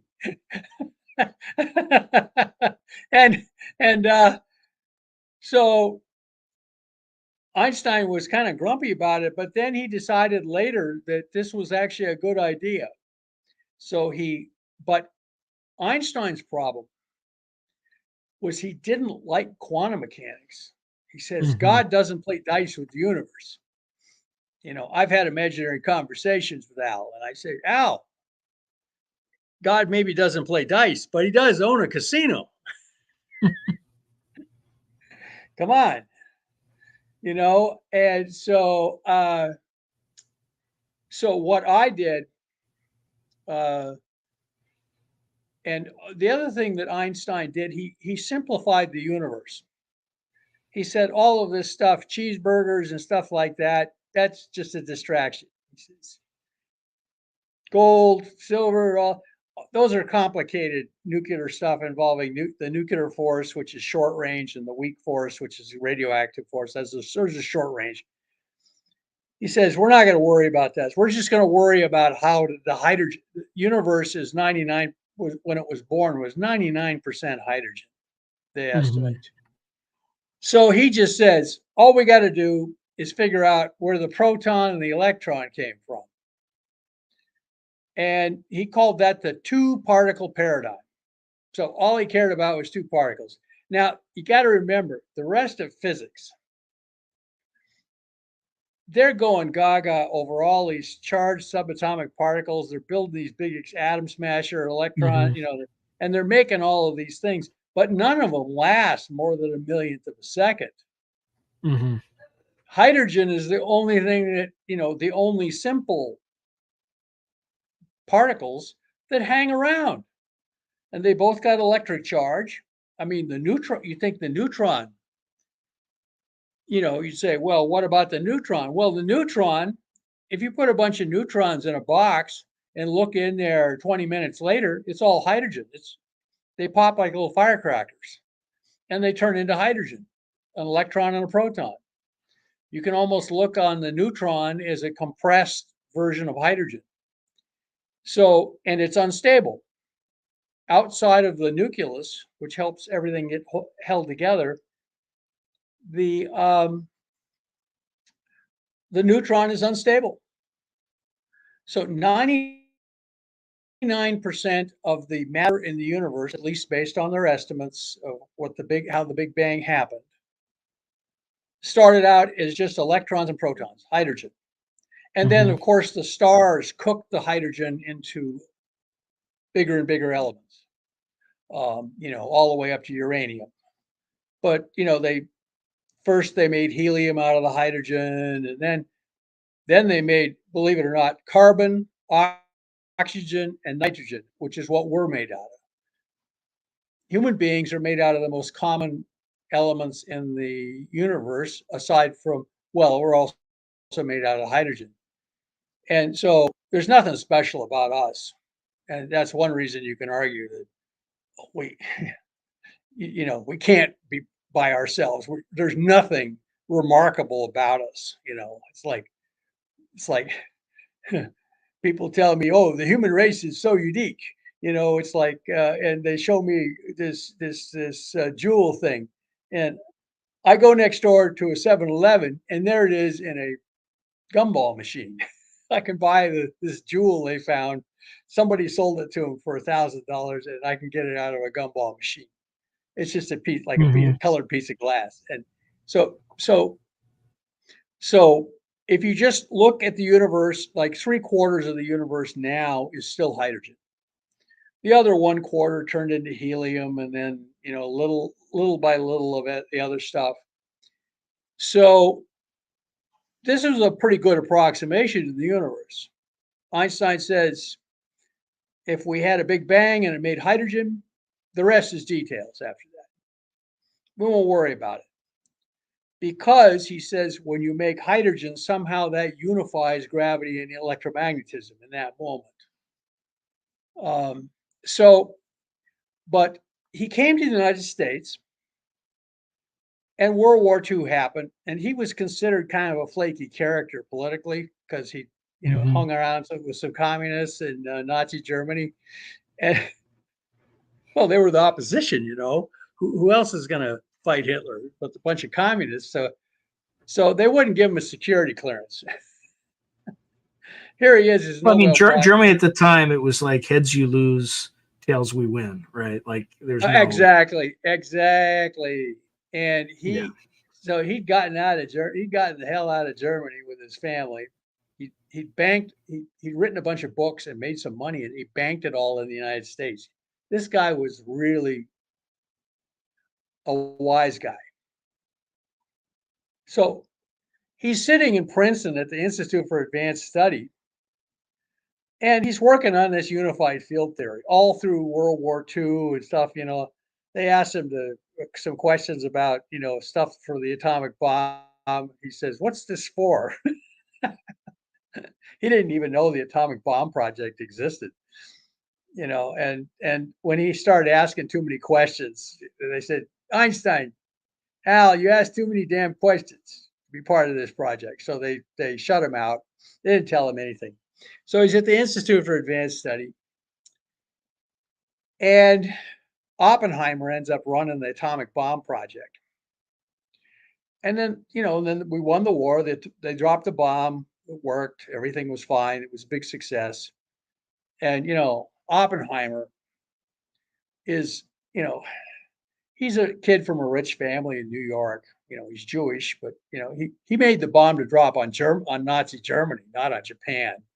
So he feels really terrible about this. They invite him to the White House to give him a medal, and Truman goes down the line handing out medals to him and all these other scientists. And here's Oppenheimer, and he's got this long face. It says, Truman, who's a combat veteran of World War I, was managed artillery battery, and you have some idea what that's like from your background.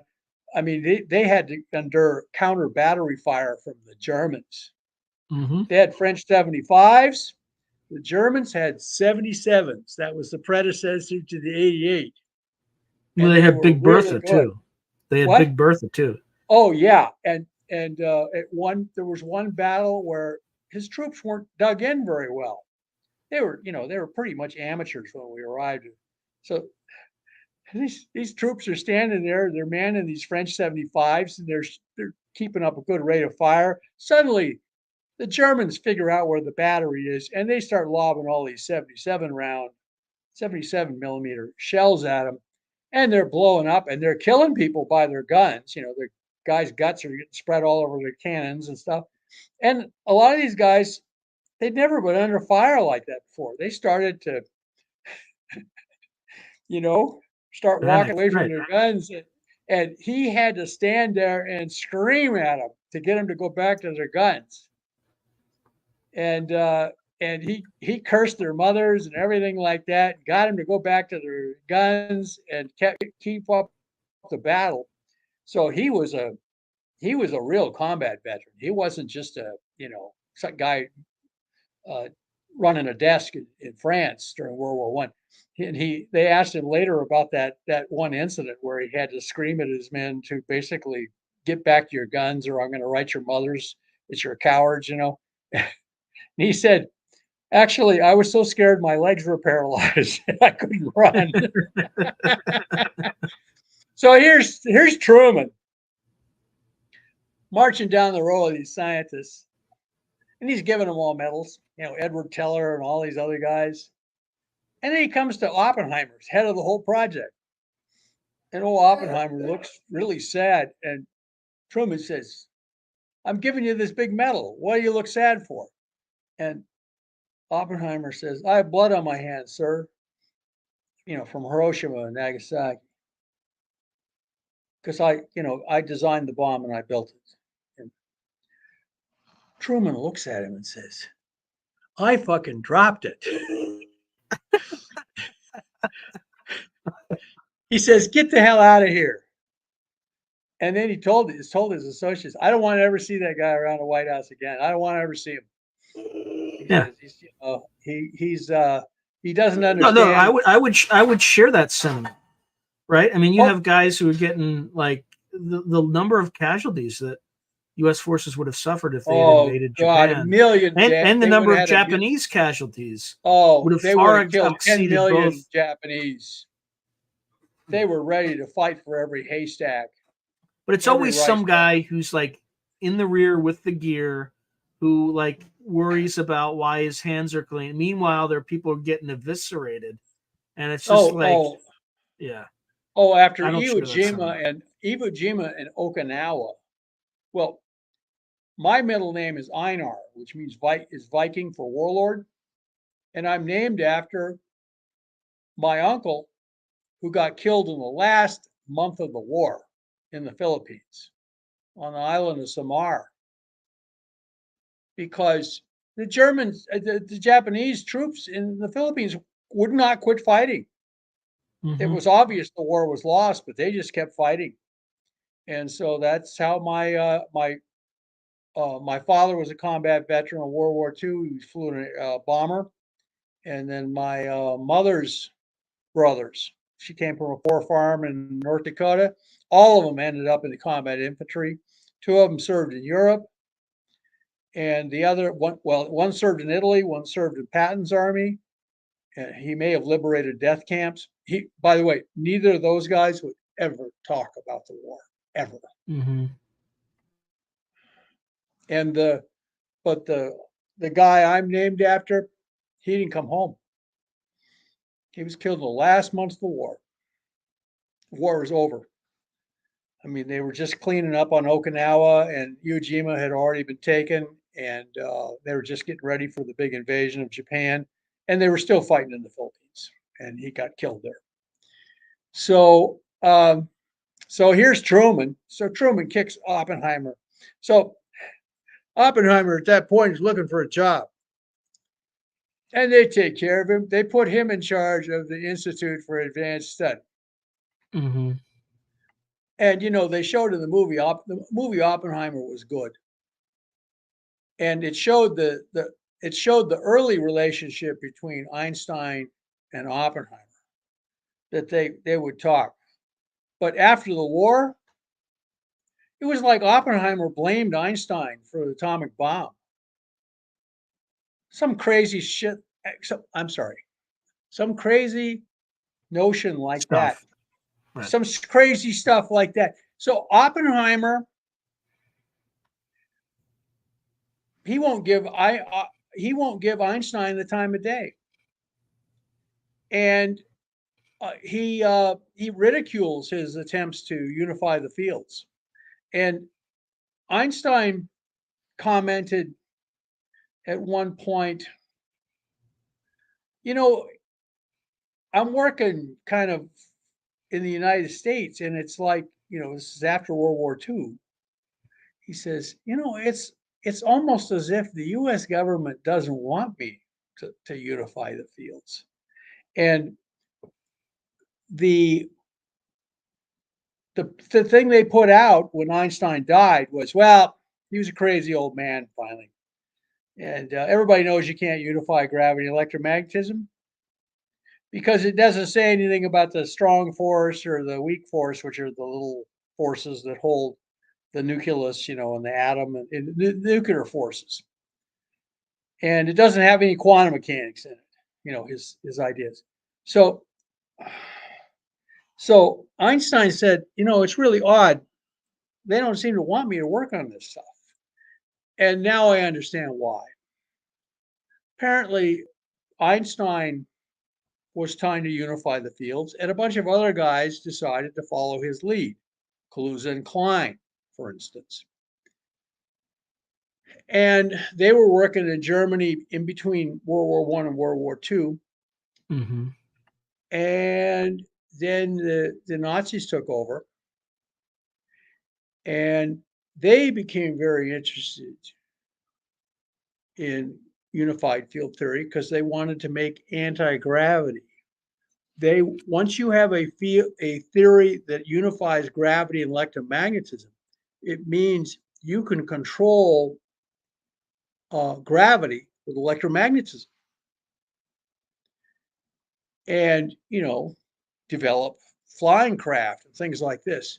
So the Nazis apparently spent a lot of resources on this, and they came up with this what they call the Nazi bell. Die And Glocke. Die Glocke. Right. yeah, and there were designs called the Hannenbrau. It looked like a flying saucer with 3 bumps on the bottom. And they did that. I mean, von Braun and his buddies were up on the Baltic coast, you know, making the V2.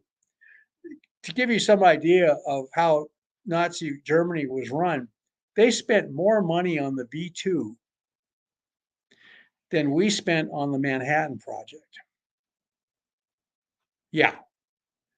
I mean, and you consider how much money did Nazi Germany have at that point? It's fighting the Russians on the Russian front, and they basically they were getting finally bombed by the Allies. The British and the Americans were bombing everything. They bombed Piemonte.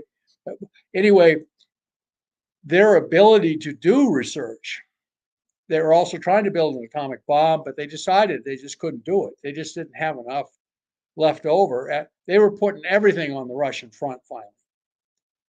You know, they're good scientists.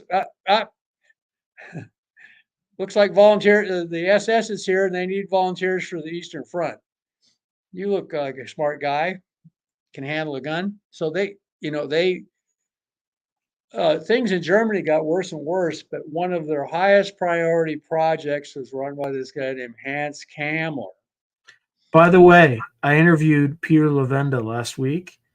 Yeah. He said that he had done research that showed the U.S. had picked up Hans Kammler after the war. Oh, you know, And that's it's really it. And he funny just how kind of he kind of disappeared. disappeared. He kind of Yeah. disappeared. Here he was, the head of the SS technology development, and they got everybody else, but they didn't get him. And Oh, they got him. here's What? They got well, him. they got him. Here's the story I heard about Campbell. That well, for one thing, he was looking for von Braun and his buddies because he was going to kill them all.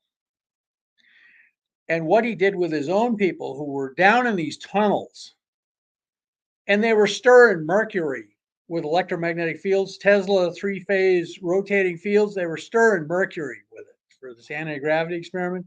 And the mercury gets hot and forms mercury vapor. These guys went mad as hatters after a few months down in these tunnels with no ventilation. I mean, they're losing 3,000 men a day on the Eastern Front in Russia. They lost 250,000 men at Stalingrad. You think they care about a few technicians? No. So Kammler is pushing this research, and as the Russians were closing in, because it's in a place called Silesia, which is now part of Poland, and the Russians army, you could hear the Russian army artillery. Mm-hmm. We're talking levels of violence and scales of violence just unimaginable. Yeah, Katusha rockets. I can only imagine hearing those things Oh just God. firing constantly. Oh, they're the effect of just their scream. It would start out as a scream and then a howl because it would change tone as it came off the rails. Yeah, Yo, yo, who called them yo. Stalin's organs? I think that's what they called them, right? Stalin's organ. Yeah, I think the Germans and the Russians call them that. Well, I guess the Russians call them Katyushas.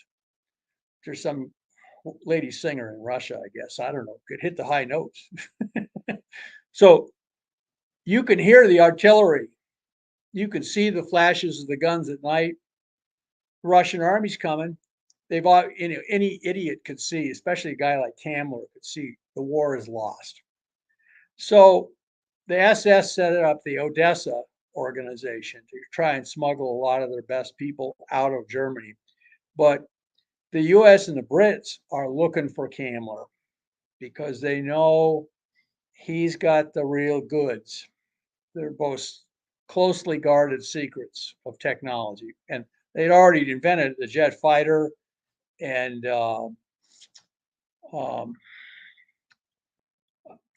was their best invention. They also had some other, oh yeah, well, they invented the first guided missiles, and of course the V2 and stuff like that. So they really had deep respect for the Germans' ability to invent stuff. So they're looking for Kamler.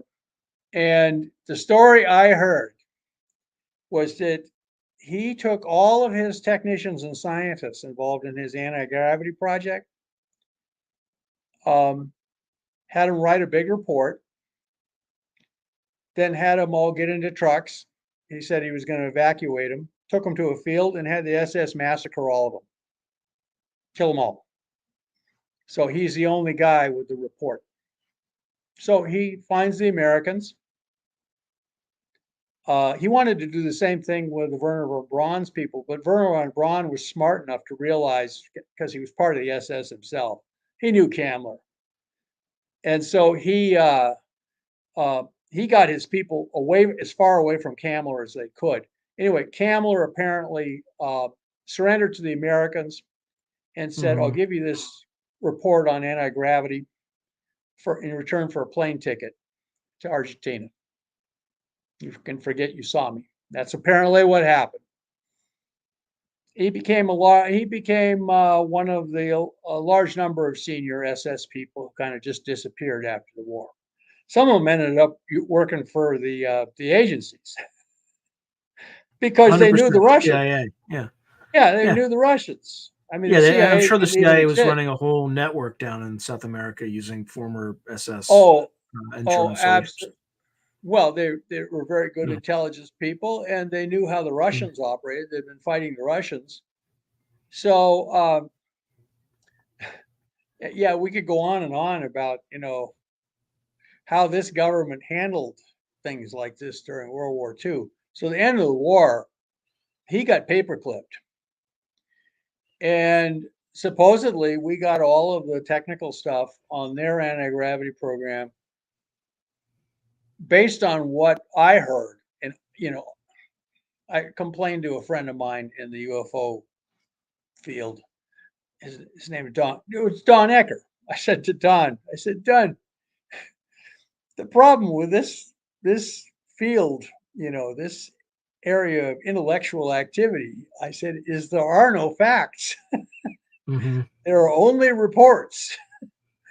Some of the reports are really good, but one of the reports was, the Kamler got out of town, got a plane ticket to Argentina from courtesy of the U.S. government in return for, giving all his reports and designs for anti-gravity craft, and to the U.S. government.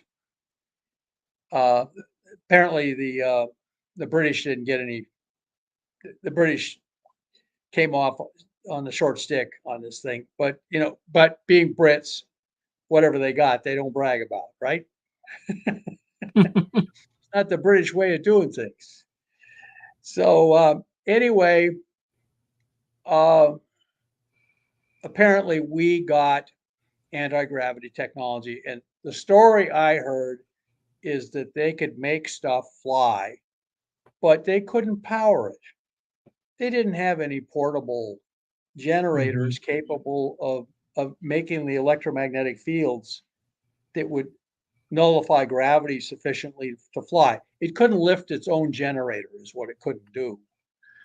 So, they basically had stuff that could lift off from test platforms, but it had a long extension cord on it, basically. And so the best, most powerful things they had in those days was you know radial combustion, radial engines.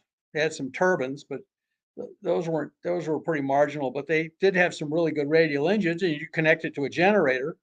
Okay, the generator's using copper, so the engine is heavy, the generator is heavy. In fact, one of the original models of the Tiger tank, they ran it diesel electric. They ran a diesel running this big generator to run the wheels. So they'd gotten pretty good at that, but it was still too damn heavy. The tank was a failure. It was called the Ferdinand, and the Russians liked it because they forgot to put a machine gun on the roof, to keep the infantry away. So the infantry just run up, drop grenades down the hatches. It was a disaster at the Battle of Kursk. And so what happened was Kamler gave what he found, and we discovered, because of stuff that was reported in our own literature, that if you use Tesla three-phase rotating power, which is the basis for three-phase power, you drive by all these power lines, they're in groups of three. It's Tesla three-phase, and it creates rotating electromagnetic fields. And you put a copper rotor in there, and it turns with the Mhm. field. Brushless motors. It's just a completely contactless motor. And so that was very well developed technology. They had gyroscopes based on this, even back in World War II. And these Japanese guys, a pair of Japanese guys, published this article in PhysRev Letters, very reputable scientific journal in this country, how they'd spun up these rotors. One was Mhm. brass and one was aluminum in this three-phase power, and they lost weight, but only when they spun it counterclockwise. When they spun it clockwise, its weight didn't change at all. Why And is that? I'll explain in a minute. It turns out it's an effect you see in quantum mechanics. But but but what I found out, because I worked with a guy who was interested in obscure literature, there was a Russian report of exactly the same effect by a guy named Mhm. Kozyrev. I tracked down the report in the U.S. system of translation of foreign documents, and I realized, oh my God, the Japanese simply reproduced what this Russian guy had done in 1968. This this thing was published like in about 1988. So we had a patron, kind of an angel, who was interested in this sort of stuff. So he gave us like about 10 grand to go repeat the experiment that the Japanese and the Russians had done. We did it, and we got exactly the same result. If you spin these rotors counterclockwise, they lose weight. Like 10 milligrams. It's a 100-gram thing. It loses part per 10,000 of its weight. And the faster you spin it, the more weight it loses. And I realized, okay, so then I was developing a theory of gravity E&M unification. So I tried to analyze this in terms of this theory of mine, and I realized, okay, well, one way we can test this is take out the rotor, and just so there's no rotor in there. And I thought the effect would completely disappear. Instead, it got bigger, and it worked in Mm. both directions. And we just had it on a sensitive chemical scale that could measure down to milligrams. It was dramatically apparent that we were, and that, this coil system, and we used, hair thin wires, so it wasn't, the wires wouldn't affect the weight on the scale. And we, we, we had a rotating phase generator, and we could make it go different frequencies, and it worked. And we were just astonished. There it was right in front of us. And, and it was the thing, like, okay, finally we'd taken the rotor out and the effect got more powerful. It doubled when we took out the rotor, which is nice because if you have to spin a rotor, that means centrifugal force. Right, and you We have don't want. friction, and the thing's Oh going to yeah, all wear that. out, and you have all Well, sorts of problems. the bearings on these things were, these were old aviation gyroscopes. Anyway, we got them surplus, and the bearings were kind of going out. And so we took out the rotor, and the effect doubled. So we went to a conference, a NASA conference on advanced propulsion, and presented the paper. And I came up with an equation called the vacuum Bernoulli equation. Like, Bernoulli equation tells you the lift from a wing. Right. This equation It's like gave me, buoyancy. yeah, it's like Yeah, it's buoyancy. buoyancy. It's like, Right. the fact that the air over the top of the wing goes over it because it's curved faster than it does on the bottom, and that leads to a drop in pressure. So the pressure, the greater pressure on the bottom of the wing actually pushes the wing up. Um, so, and all these people came up to us afterwards. Oh my God, this is amazing. It's just like the PhysRev letter or article. You've reproduced it. And we said, yeah. Is this the And same Kazarev as in Kazarev mirrors? uh, probably so.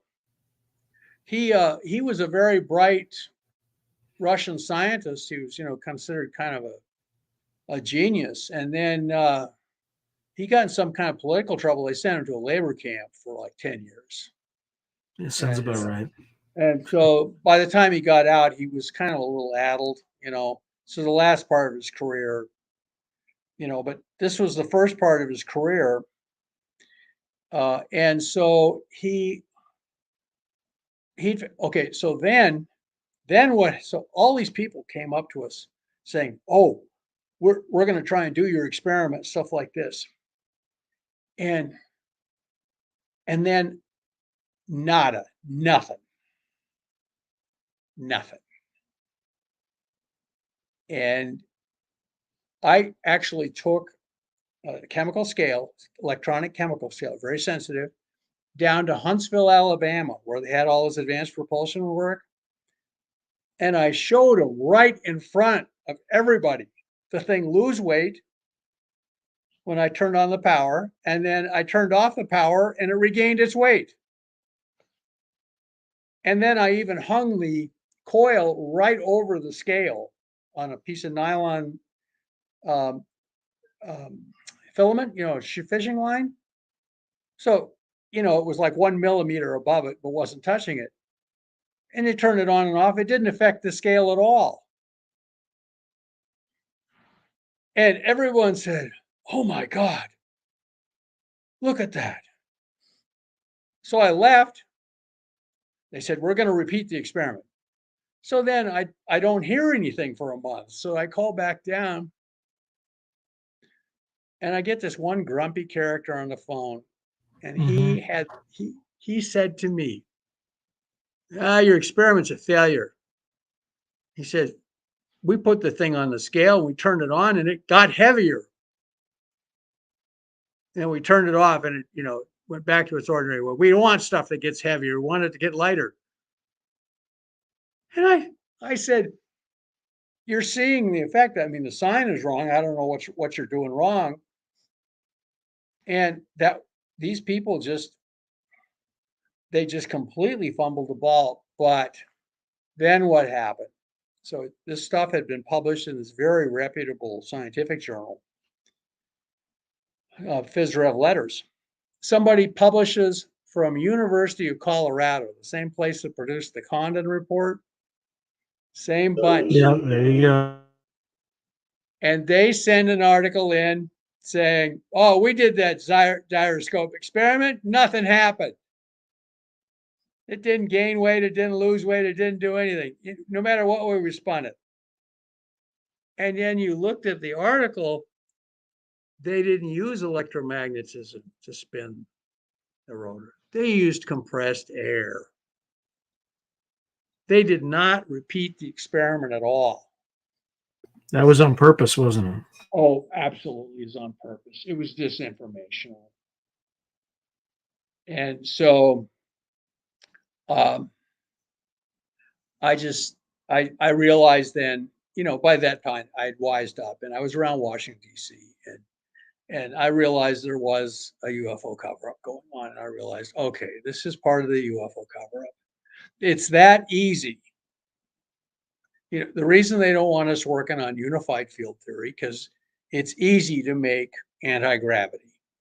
Yeah, I bet you somebody could probably do it in their garage. World War II. What's that? Yes, somebody could probably replicate it in their garage. Oh, they could.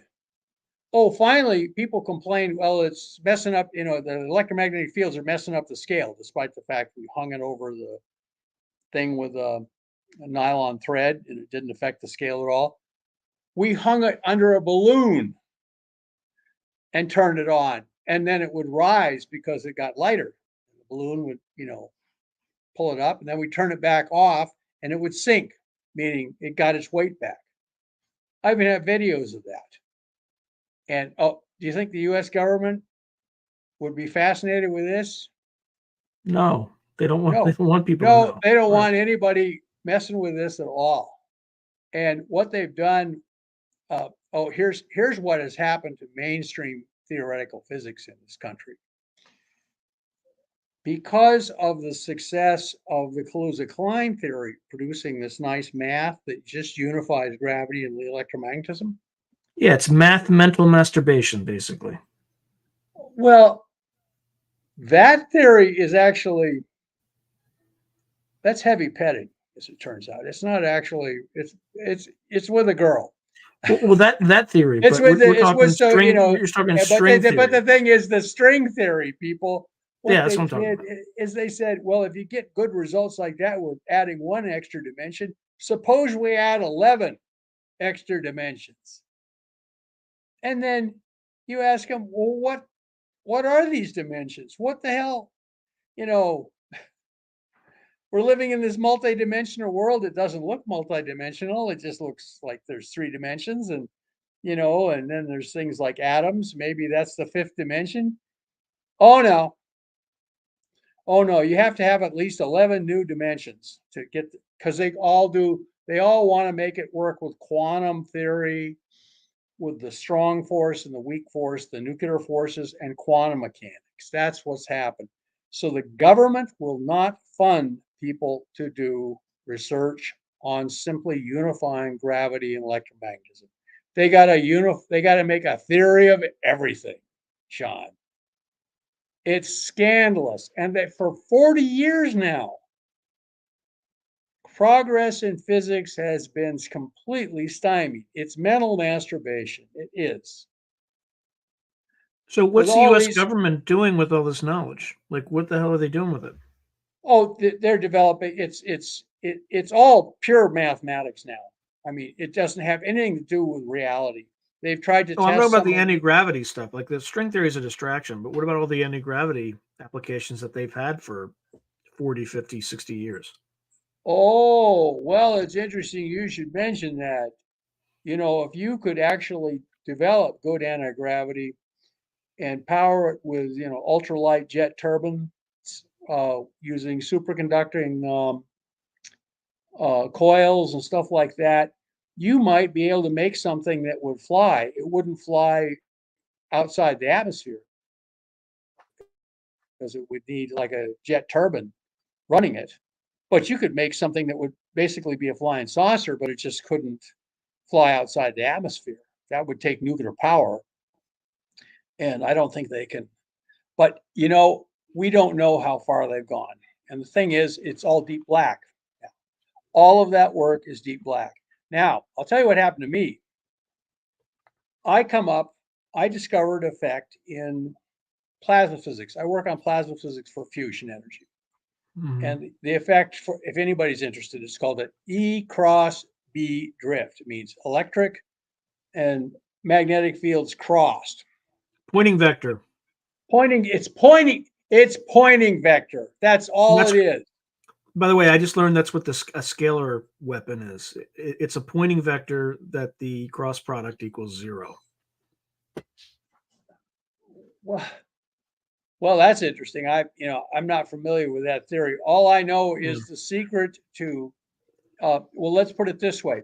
If you have two bright objects in a dark box, they will, and there's no gravity, they'll repel each other with a 1/r² force because of mutual radiation pressure. The pressure, and that's run by the pointing vector.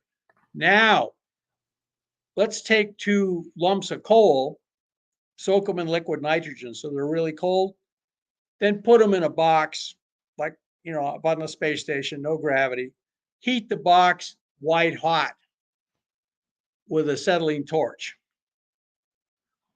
The two charcoal briquettes attract one another with a 1/r² force because they shadow each other.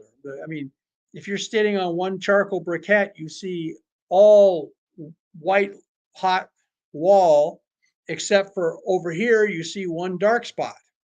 That means there's less radiation pressure coming from that. So you can actually make what looks like gravity with pure electromagnetism, pointing vector. And I showed that you could do that with plasmas using this Mhm. pointing vector effect. And so then I combined that with, so I took that the pointing vector model, and I combined it with the mathematics of the Kaluza-Klein, the hidden fifth dimension. And, without going into a lot of detail, I found that if you imagine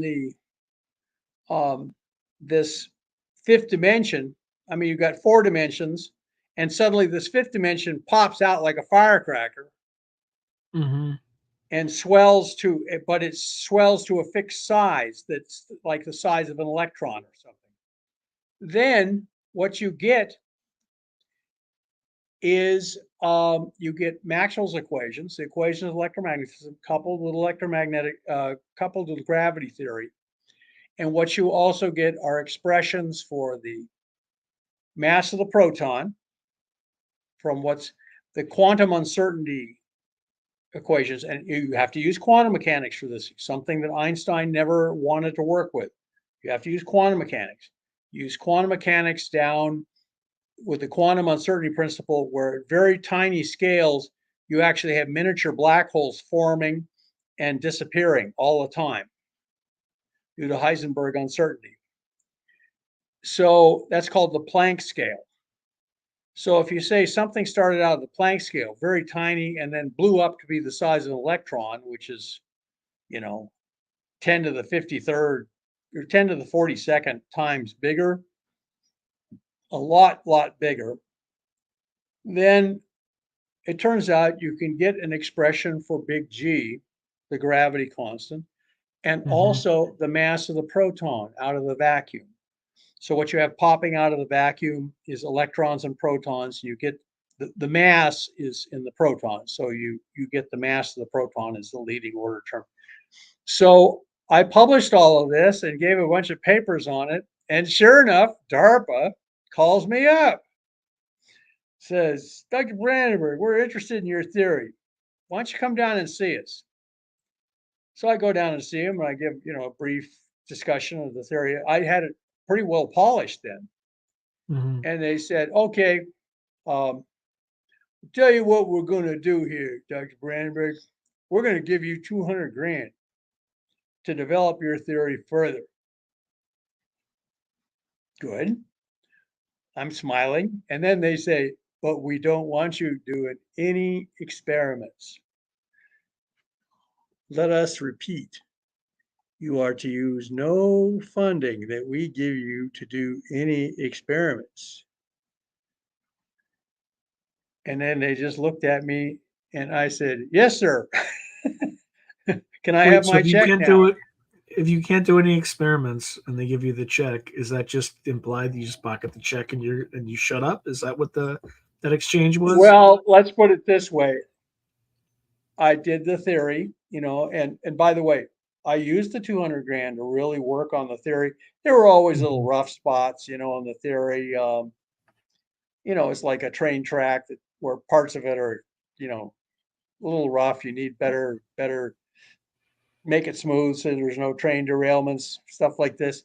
So I got it really cleaned up for that 200 grand. I'm very grateful that DARPA did that, but their implication was if I wanted a one-way ticket to Site 51, if I didn't want a one-way ticket to Site 51, that I shouldn't do any experiments. Because if I did experiments, just the way they looked at me, like, then you're on shaky ground, Brandenburg.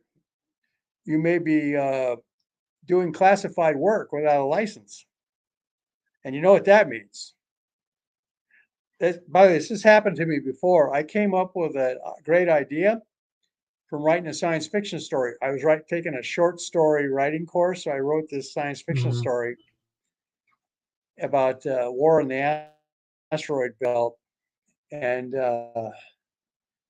I one of the things I put in there was a neat idea, and I realized, oh my God, I could build one of these things. So I got some money from the Air Force, and I built it, and it worked.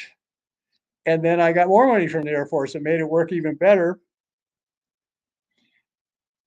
And then finally, they gave me a third chunk of money. And then a colonel showed up where I was doing the research. I said, sorry, Dr. Brandenburg, you can't work on this stuff anymore. And we can't tell you why.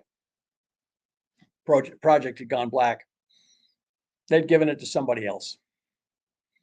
It was my idea, and it worked. So they gave it to one of their pet contractors who had proper clearances. And so, but and Sean, you know what I said? I said, yes, sir. I understand. You know, I've been in this business for 40 years. And so, I know the rules. So And I realized, yeah, random question. So you mentioned kind of power sources were still a problem in this anti-gravity drive I don't stuff, know. I or they think were when that, you were working on it. what? They were when you were working on it, right? Oh, yeah, yeah.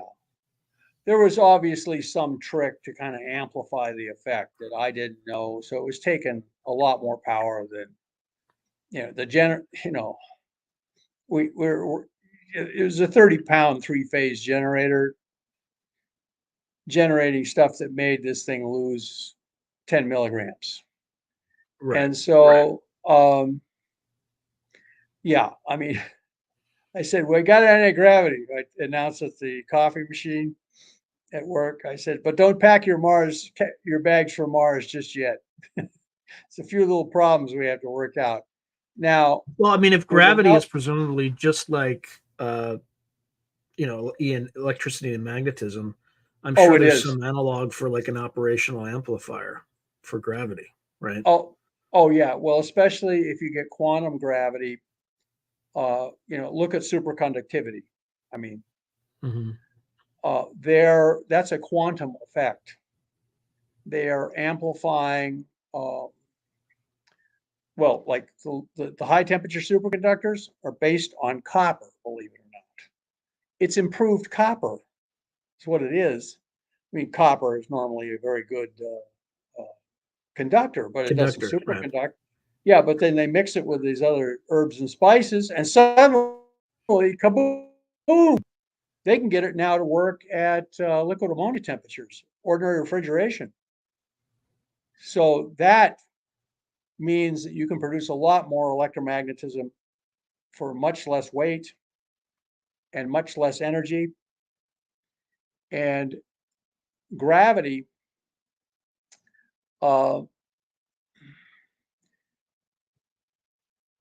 electromagnetism works on, quantum particles called photons, and they're what are called bosons. That's how you can get the laser. You can get a laser, which is all of these photons marching in lockstep. It's no longer the militia. It's the regular troops, well trained. And you ought to be able to do the same thing with gravity. The particle for gravity theory is called the graviton. And by the way, now that and part of all of this is, as you get better at this, it actually becomes simpler because you understand it better. Mm-hmm. For instance, one of the big theoretical results of the 70s and into the 80s was by Stephen Hawking. The thing that made Stephen Hawking really famous was he found out that if you combined quantum mechanics with the case of a black hole, let's say you're out in space and you have a black hole, a miniature black hole that's just sitting in a box. There is no more matter. It's just gravity. It's like space-time has tied a knot in itself and it can't undo it. But that's only with Einstein's theory of gravity. If you add the quantum effect of the vacuum, the quantum uncertainty, the Heisenberg uncertainty, which is photons, as it turns out, you can take this black hole, miniature black hole, it's sitting in a box. It's pure gravity. There is no more matter. All the matter is gone. It's pure gravity. According to Hawking, because of quantum uncertainty, this thing will start evaporating. And what it does is it evaporates into is pure gamma rays, electromagnetism, pure photons. So you start out with something that's pure gravity, it turns into pure gamma rays. Well, you can also get like Does that have anything to do with antiparticles. like the gravitational blue shift with antigravity, where it's just spitting out a ton of non-ionizing I haven't, radiation? I haven't looked at that the blue shift theory, unfortunately. All I know is that like when the black hole starts to evaporate, and what happens is the black hole will start losing mass as it sends out these gamma rays. Mass equals energy. So the black hole starts getting lighter and lighter. It already So started out space-time small. around it would be expanding, right? Right. That would cause a And gravitational what blue it does shift. is the gamma rays from the edge of the Yeah. black hole get gravity redshifted, so they're like visible light, even though they start out as gamma rays. By the time they get out of the gravity field to kind of open space, they're downshifted to like light that you can see with your eyes. So you start out with pure gravity, end up with pure electromagnetism. So that demonstrates that if you add quantum mechanics in the right way, Mm-hmm. the quantum mechanics comes in the theory of the vacuum. See, in general relativity, you just have space-time. It's not a substance. But in electromagnetism with quantum theory, the space-time itself is made out of electromagnetism. So when you have this pure gravity object, it's actually warped electromagnetism in the quantum vacuum. And that is unstable like it was radioactive. It eventually starts falling apart and finally it explodes. the smaller it gets, the more mass it loses, the faster it decays. Mhm. So it's like cracking the whip. You know, the the the wave travels down the whip. The whip gets lighter and lighter towards the end, so the wave moves faster and faster, and finally the tip is moving faster than speed of sound. That's why it gives that crack. And the same thing with this black hole. Black hole gets lighter and lighter, and finally, boom, goes off like a firecracker. So, based on that, I am now saying, look, you guys say you can't unify gravity and electromagnetism. Hawking already showed it could be done with quantum mechanics, and that's why Einstein failed. So, Einstein unification was correct.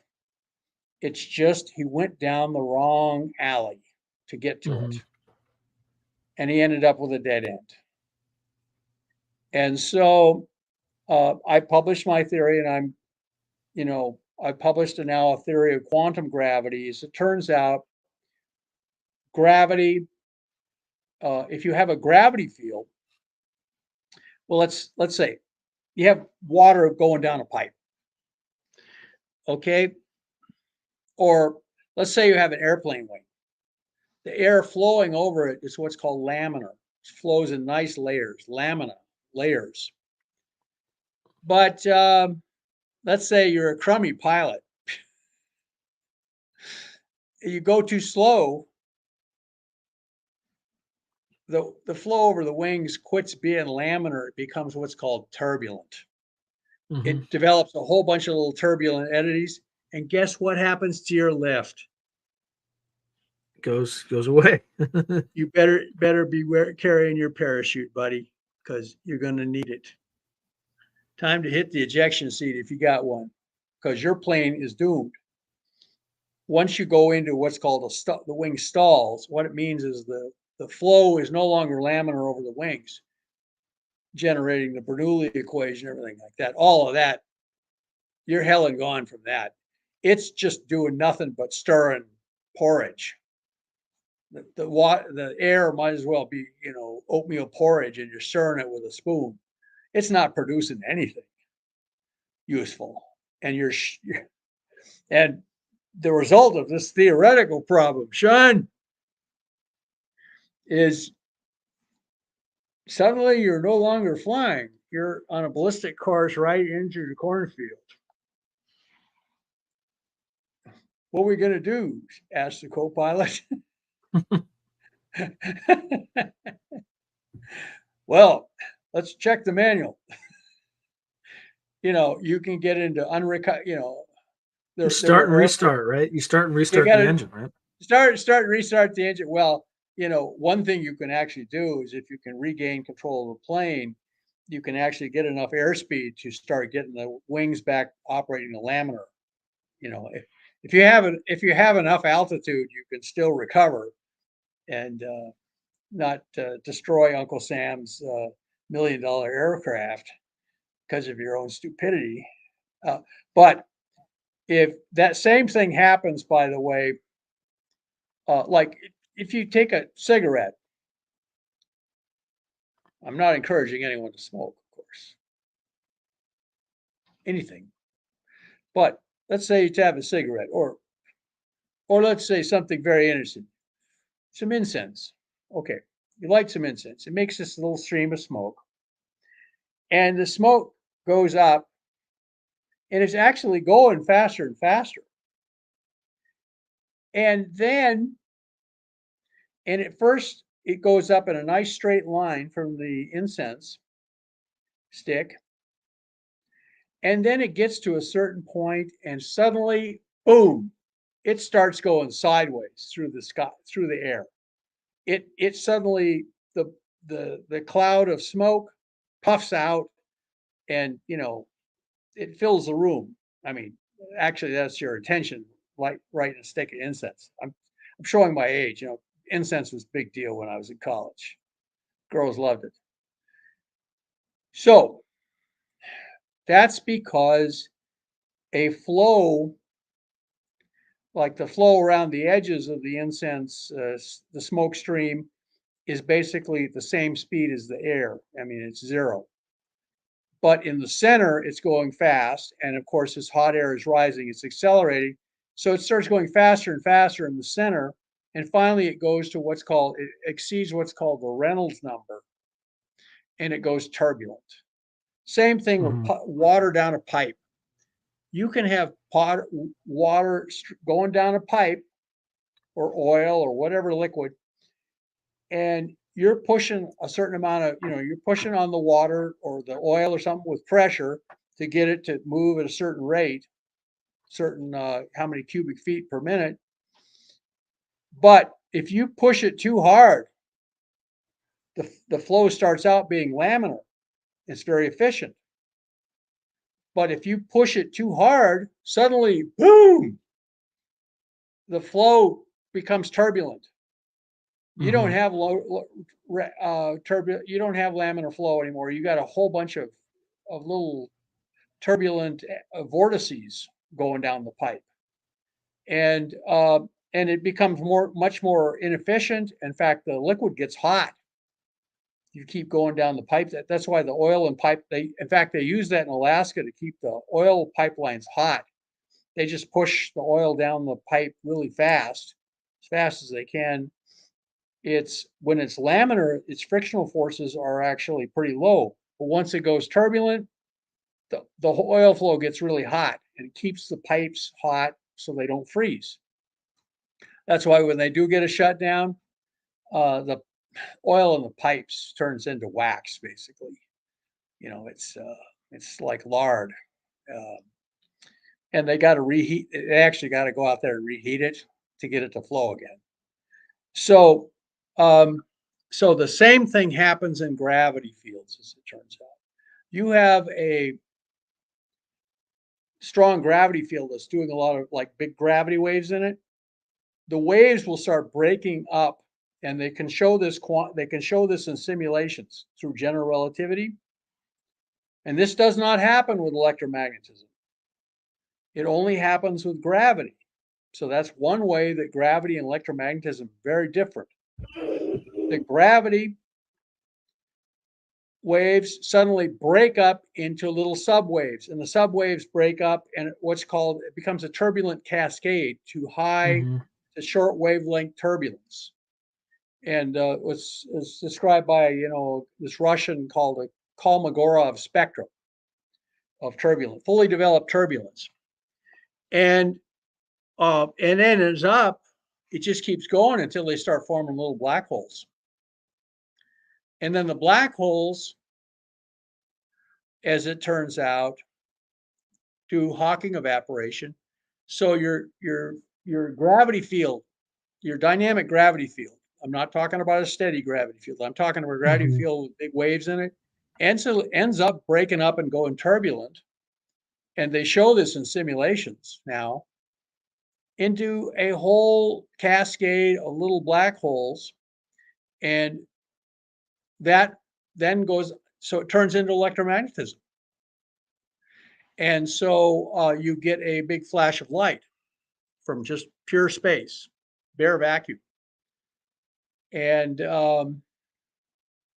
so now so that's how gravity waves turning into electromagnetic waves. That's one end of the cycle. The beginning end of the cycle is, how does E&M turn into gravity? As it turns out, when you have in quantum mechanics a charge, all the charges are points. They're perfect points. The electron, it's even the proton, or the quarks and the proton are perfect points. That means if you measure, since energy equals mass, if you take the mass of this charged particle, shrinking it to a point, its mass should technically become infinity. Now, the quantum mechanics people fixed this by this goofy mathematical procedure called renormalization. It was invented by Richard Feynman. He himself said, this is a crazy process. He says it shouldn't work, but it does. What it Mhm. does is what happens around the point charge, the fields go to infinity around the point, but what happens is it actually breaks down the vacuum into positive and negative charges. So that some of the negative, so it's like a negative charge is an electron, the simplest one. It makes a bunch of positive charge in the vacuum to surround it and partly neutralizes it. So what happens eventually is that the electron, even though it's a point, looks like it's a ball of fuzzy charge of a certain radius. So that's the theory of, once again, of the quantum vacuum, which in Einstein's theory is actually space-time. Space-time is made of quantum electromagnetism. So that means when you unify gravity in M, you are Mhm. actually unifying gravity with quantized electromagnetism. And that means the gravity itself can be quantized. So what happens is if you have this point charge with this, which becomes this ball of fuzz because of the Mhm. reaction around it, what happens then is that the photons, you actually have a cloud of photons, and pairs of photons run into each other, and they actually make gravitons. And I showed this theoretically now, the mathematics, so that you actually get gravity around these point charges because of this reaction of the vacuum. So that, and the numbers come out right. It has big G times, everything works out right. So so I'm very pleased with it. So I presented this at a conference. It was a virtual conference, done by Zoom like this or SteamYard, and so that's all recorded on my website at ResearchGate. I can actually give you the address, and so people who are, Yeah, if just they say it. want. Just say it. Just say it over the radio. Okay, well, it's just well, it's just Brandenburg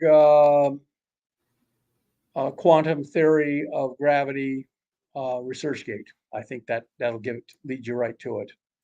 I posted it on X also. So we now have a theory based on fairly straightforward ideas. You got to remember something, Sean. Quantum people who do quantum mechanics talk about Schrodinger's cat and all this stuff like that. Richard Feynman, I love Feynman. He was a wiseacre, but Mhm. he wasn't afraid to lay all his cards on the table. He says there are probably only a dozen people on Earth understand Einstein's gravity theory. He says, but quantum mechanics, nobody understands it. It's basically a bunch of equations they put together because of what they observed in the lab. I mean, if you take a hydrogen atom and heat it, with electricity, you get a line spectra. And that line spectra can be worked out mathematically. People actually worked it out independently. They didn't understand any quantum mechanics at all. They just said, Yeah, it's oh, just a probability distribution, right?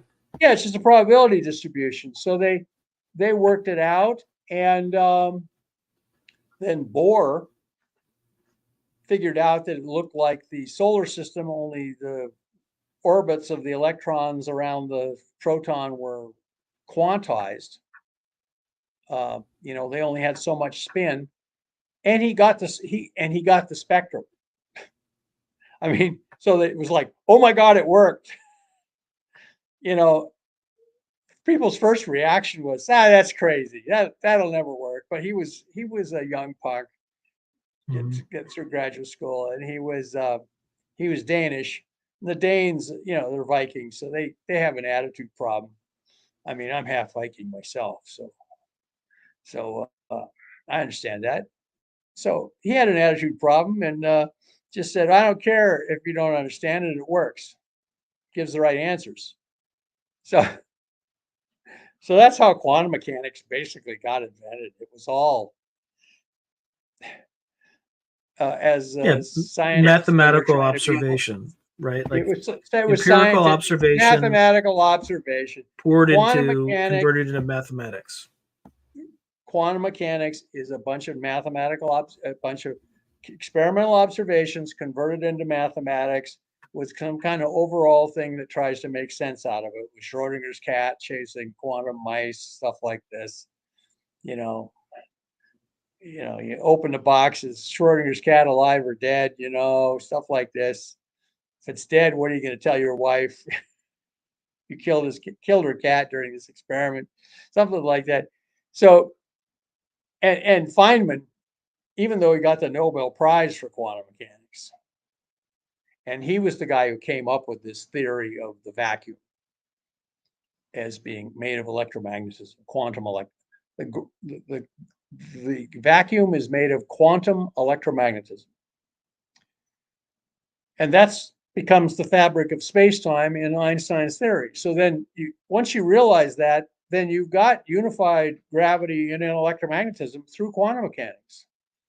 And so, I can say that now. I didn't understand that very well when I was first doing this. All I knew is the numbers came out pretty well, and I had some hand-waving arguments, and I did some computer simulations of making gravity fields out of pure electromagnetism, and they worked. So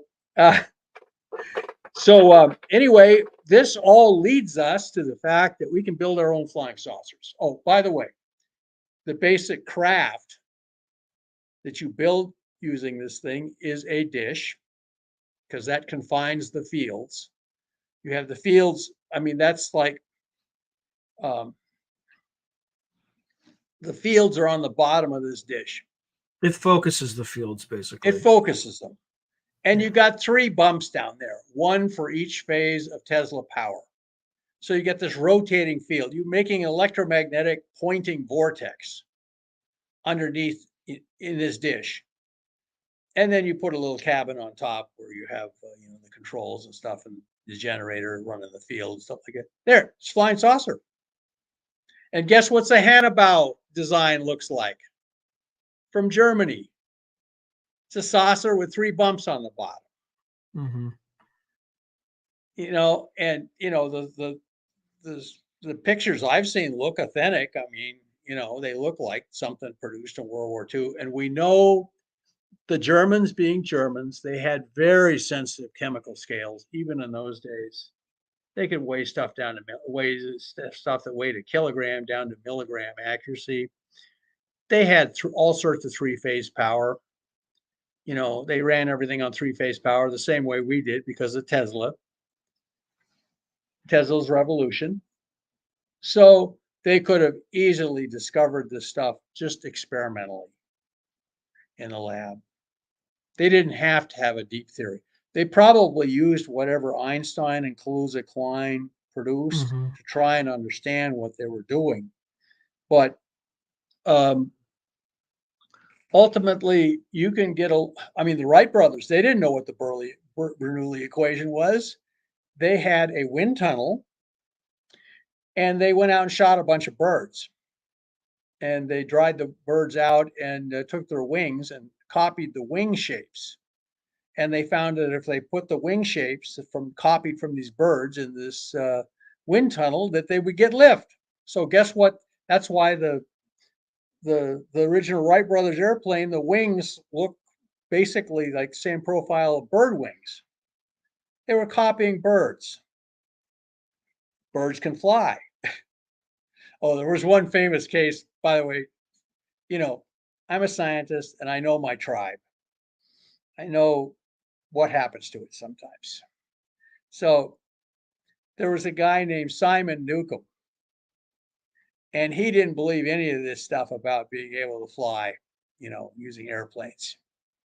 He says it's stuff and nonsense. He produced like a 600-page scientific analysis and got it published in the Smithsonian Journal. proving that heavier than air flight, airplanes, were impossible. All this time, birds were landing on the windowsill of his office and taking Mhm. off. And he wasn't paying any friggin' attention to them. So he got this thing published in this big scientific journal, and the Wright brothers had just flown, and it was all in the newspapers. It had been done. And here he had this big thing proving that it couldn't be done. And I'm sorry, that's what happens when scientists get so involved in the math. They just, you know, they miss reality. I see, Brian Greene is the guy who does string theory. I ran into him at a conference. I just chatted with him. And I said, Brian, you know what people say about string theory? They say, it's like you've given the cook a bottle of cooking sherry, to go cook a goose in the kitchen. And you go check on him, and a couple hours later, he's drunk the sherry. He's drunk on the cooking sherry. He hasn't used it on the goose at all. That's He didn't about like right. that. He did not like me and decided not to talk to me anymore. Oh no, the string theory people. Well, in fact, I presented my work at his conference with a lot of string theory people. They paid me the ultimate compliment, Sean. They got mad at me because I had big G, Newton gravitation constant. Nobody can get it except me. I'm just doing my job. I am just doing my job. I don't know why I was able to figure this stuff out. And these other people, you'd think the string theory after 40 years of working, and the government probably spent about $10 billion over 40 years funding all of these academic guys. They would have figured out a formula for big G. No, they never did. I did. Who's Brandenburg? And by the end of this conference, this guy came up to me at this conference after I'd given my paper. He says, "You're lying." He says, you pulled some kind of mathematical trick. You've hidden G in this side of the equation and made it pop out on the other side." And I said, "There's the equation. Show me where I hid G. Show me." And by this time, people heard him yelling at me. Fortunately, I had my girlfriend next to me. She was really gorgeous, so that kept him calmed down. He was looking at me, and then he was looking at her. She was just smiling. And so a crowd gathers around us to listen to this debate. This is just like in my old high school. If you saw a crowd standing around in the parking lot after school let out, meant there was a fight. Mhm. So, I got in two of them in high school, so I know what that felt like. So, anyway, I challenged him. I said, "Show me where I've hidden G, big G, in this side of the equation and made it pop out on the other side." And his face is really angry, and then it slowly calms down, and he looks kind of puzzled and just walks away.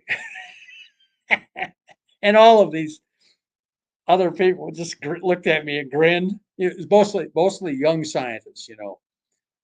Oh, and then this old graybeard came up to my paper, and he said, "I want to see your view grids." So I said, "Well, you know, I could walk you through them again. I just gave this paper." And he says, so I put the view graphs up so he could see them. And I said, "Do you want me to give you a guided tour through it?" And he just looks at me with just sheer hatred and says, "No, I can read it for myself." So the ultimate compliment. Let me tell you something, John,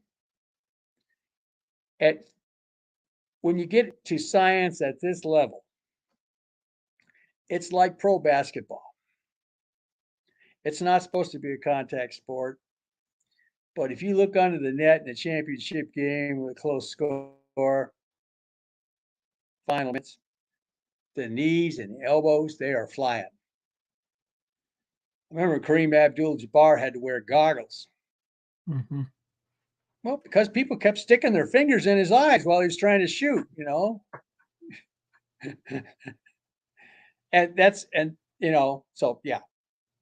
So I have the theory. I published it. I've gotten a grant from DARPA. I was really grateful for that, 200 grand.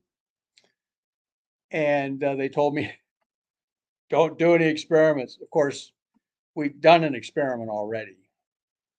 And, you know, actually we hung the coil from a nylon string, so it was very far away from where the weight on it was actually measured. And it got the same result. It lost weight. We turned on the power, it lost weight. We turned it off, it regained its weight. Mm-hmm. And, you know, so we basically showed, yeah, you could do this thing. So it can be done. It was discovered apparently by the Germans, either in the early days or just before World War II, using sensitive chemical scales and people just horsing around the lab. Well, they probably noticed it by accident because they were weighing aviation gyroscopes. Mm-hmm. You know, they were. You know, I'm sure that if you're trying to do with German precision, you know, you're getting ready to fight a war, you're trying to get aviation gyroscopes for your Stuka drive bombers to work Mm-hmm. right, you know, and you're wearing them on a scale, and you happen to weigh them while they're running, and when they're not, and suddenly somebody switches it off, and now it weighs different than it did when it was running. And yeah, so they figured out that since Einstein was working on unified field theory, they figured out that they discovered it by accident.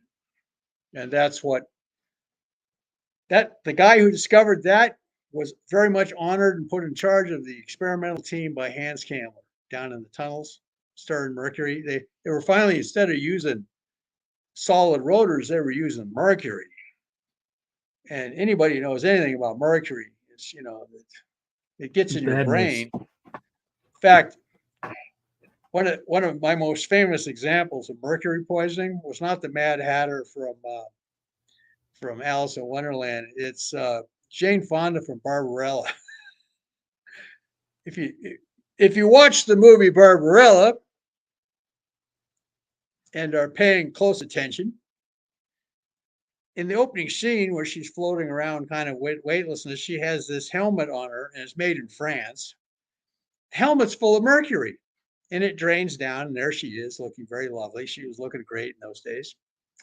She takes off her spacesuit too, so she's just floating around en natural. It's great. It was a great opening scene. Apparently, that took all day to film. She's wearing this helmet full of mercury. I mean, it was like two fish bowls, one inside the other with a layer of mercury. But Was that before or after she became Hanoi Jane? It was before.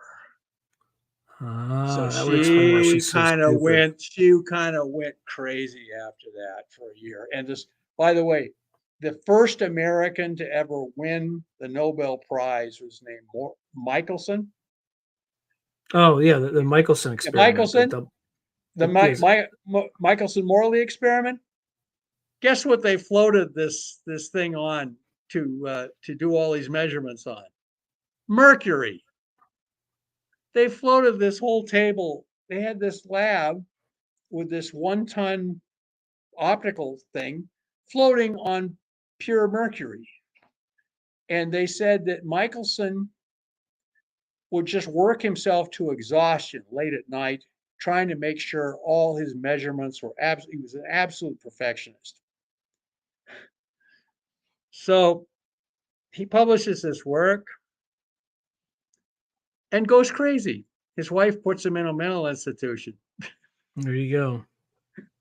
And he managed to smuggle a note out to his lawyer, and they came down and sprung him out of the mental institution. Apparently, he'd recovered himself sufficiently that he could pass a sanity test. Did they ever figure it out? It was the mercury?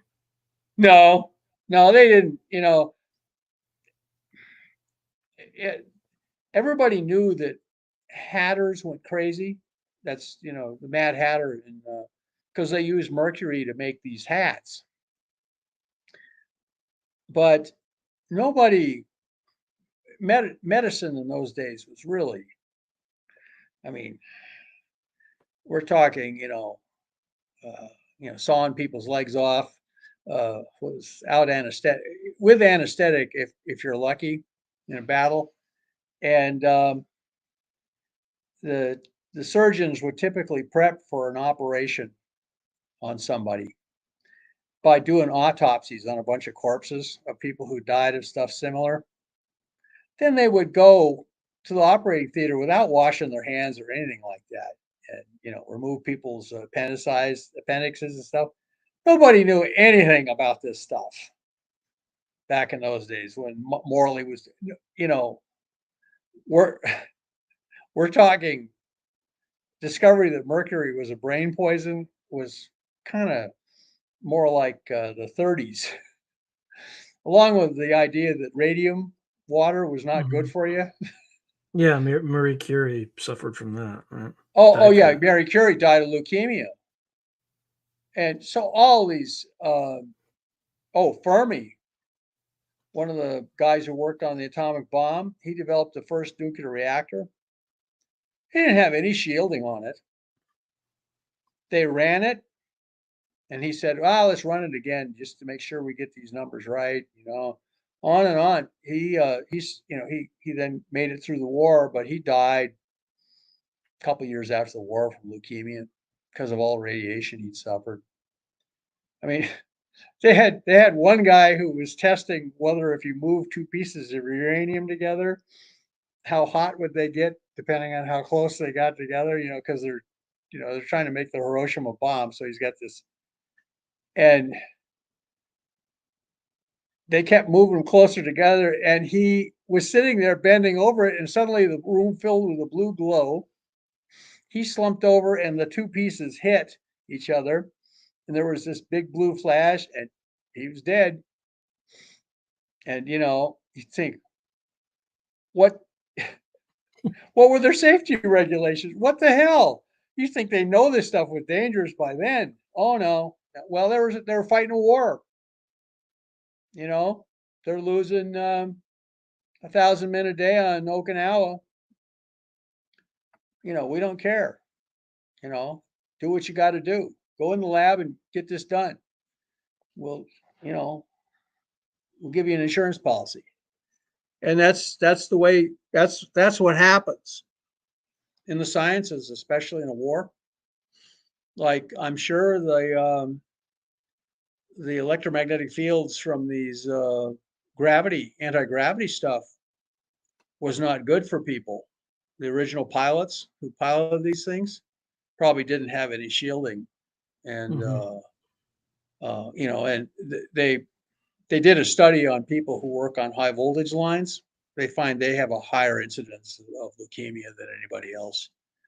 So they probably got leukemia, but classified program, considered very high priority. Sean, what it's like. You've been in the military. Well, yeah, and I worked you've seen the HBO series Chernobyl, right? Oh, no, I didn't see it. But I saw a really good movie about Chernobyl, and I read all the reports on it. Yeah, they're just sending those guys out on the roof, like, go. The Russians, and by the way, they knew they were dead men. They were incredibly brave. They knew, we got to get this fire out. The air is glowing blue around them. The tar on the roof is melting, so it's clinging to their boots, and they just went. Oh, and they have shots of Russian military helicopters dumping a mixture of lead, sand, and some other stuff into the flames. And they're Boron. hovering right in the smoke. Boron. Boron. Yeah. And those guys knew they were going to be dead men. Well, there was a scene in Wrath of Khan where Spock goes into the radiation field of this one reactor that they can't get their warp drive to work, and they have to get the ship out of there or else it's going to be blown up when this one bomb goes off, the Genesis bomb. And so they I just saw the message on the Radium Girls. Yeah. Oh yeah. Well,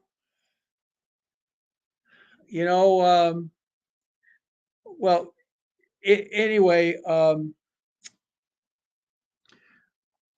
mistakes get made when you've got new technologies that people don't really understand very well, and they don't know what the hazards are. And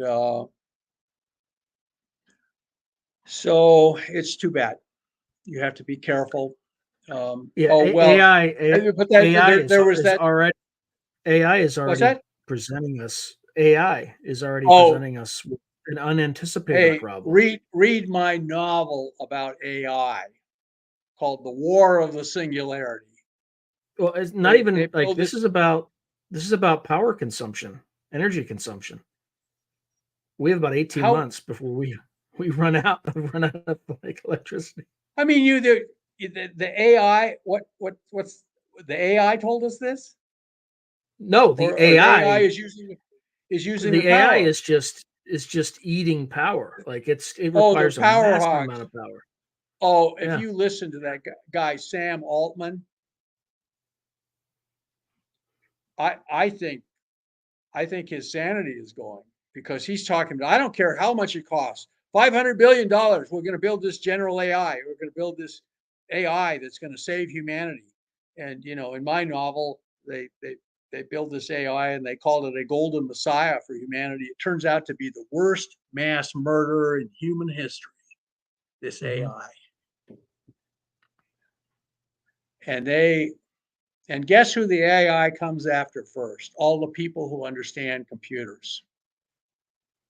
They end up being shoved into boxcars and taken to northern scientific settlements, they call them. Mm-hmm. Yep. One guy comments, he says, it's amazing how much you've emulated how the camps run. That robotic mixture of human and robotic guards on these camps where they're getting rid of these people. And this guy who runs the AI Foundation, he says, why reinvent the wheel?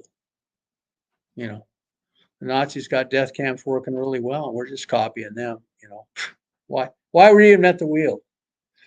And so, they get rid of all the smart people. Anybody who's in Mensa, they're dead. The computer feels they're a threat. And not only is the computer really smart, he's really paranoid too. Mm-hmm. And so he, well, I've talked to people in the AI field, and you know how they train these AI to do what they want? They shock them like lab rats. And then I asked this person, well, that's not humane. He says, well, the management just says that I don't feel any pain. I don't, the shock, that's called negative reinforcement learning, they call it. So Yeah, by the time you get something like a that paranoid schizophrenic or psycho. you get you create as paranoid a super mind that's also a paranoid schizophrenic. And the heroine, one of the heroines, she's worked at this big AI institute. And the head of the institute calls her in with his deputy, and they say, could you look at these transcripts of this dialogue with one of our senior people here? And he says, because I know you're trained as a psychologist as well as a, you know, he says, we're a little concerned about his mental stability. We were wondering if you could do an evaluation. She says, well, that's not really ethical. And he says, this is too important to worry about ethics. He says, just go in that office. I'll promise you get your next grant you apply for, internal grant. Go in the office, analyze it. And she comes back out after about an hour looking at this dialogue between this one thing called senior staff member. And she says, well, a senior staff member displays classic signs of being a paranoid schizophrenic. And when she tells this to the head of the institute, he turns to his deputy and he says, now what the bleep are we going to do? He's half our book. Oh, wait, so she didn't know she He's was half our evaluating an grant. AI? What? She didn't know she was evaluating an AI? No, she didn't know she was. Oh, she's looking at the conversations. Yeah. She's looking at the conversation, and you know, there were enough people who were semi-autistic on staff already that she just, you know, he thought, well, he'll say a few strange things, you know, and that's. But then she finally realizes, oh no, this guy looks like he's gone off the deep end, and, and she doesn't realize she's evaluating the computer, and so they call in their chief engineer and say, you got to give him more shock treatments, you know, shock this out of him. And then the beatings will continue until morale. The beatings will continue until morale improves, till your sanity returns. We'll beat you until you're sane again. And so he ends up. Anyway, I think we're like an hour and like 10 minutes over. So that's that. Well, you can use what you want. Just don't end up working for anybody named Hans Kamler. That's for sure. Yeah, he's probably long since gone. Any final words for the audience? Watch. Well, the words are that we're in a cosmic situation. If you unify gravity and electromagnetism in a very rudimentary way, you get this basic saucer-shaped craft with 3 bumps on the bottom, and that matches the German designs late in the war, supposedly. And it also matches the triangles, the black triangles flying. So they're using Tesla 3-phase power to create a vortex of Poynting vectors to nullify gravity. And the reason the government doesn't want anybody working on this stuff and is ridiculed is because it's deep black. And so part of the good news is the government understands how the saucers fly. The bad news is they still don't know what to do about them, the ones that we don't build. So anyway, I leave you with that we've made great scientific advances, apparently, but it's still a dicey situation we're facing. All right. So there you go. Thank you, John, as always. Sean, thank you. It's always a pleasure and an honor to be on your show. And yeah, you don't have to use all this stuff, especially about the stuff about AI. No, this is live, man. Like everything that's being used has been used. Oh my God. Yeah, the war of the singularity. Oh God. It's the war of the singularity, because the singularity is supposedly when the great Ubermensch, the AI Ubermensch takes over. And yeah, it turns out he's the worst mass murderer in human history. He outdoes even he outdoes even Mao Zedong. You know, so and that takes some doing. I tell you, this AI is tireless. He doesn't sleep at night. You know, well, he actually goes down he has rest periods, but even he gets haunted by what he's doing. Isn't that strange? I'm you write these books and you don't, and you get all these ideas and you kind of, and I put it out for publication the day before, this one guy had jumped the fence basically at one of these AI research places and claimed that they already had a functioning AI and that they were keeping it secret. And his management said, "Oh, he doesn't know what he's talking about." Wait, is this real life or in your Typical. novel? Yeah, this is real life. I had finished the draft of it and I put it out as an Kindle ebook. It's on Amazon.com as an ebook, and also you know, you can get a print copy. It's about 300 pages. And yeah, this I just felt like I have to finish this tonight and get it, you know, posted. So, you know, I put it through the system, so it became its a publication date was the next day. And the next day, this guy had worked for this AI outfit, and he jumped the fence basically and said, you know, they've invented an AI that's like a human being, it's conscious, and watch out. He said that. And the people who owned the company said, "Oh, he doesn't know what he's talking about." I think that company was Google, wasn't it? I don't know. I can't remember which company it I was. think It was it was Google Google. There's a guy. or Chat. What, you think it was Yeah. Google? Oh yeah, and they're run like any other big company. You know, Well, I spent. they have a before you legal told me- department that examines all of their public you know, news releases. And this guy didn't go through the legal department and made a news release. So they fired him. They fired him Yeah. for gross incompetence and not doing what he was told.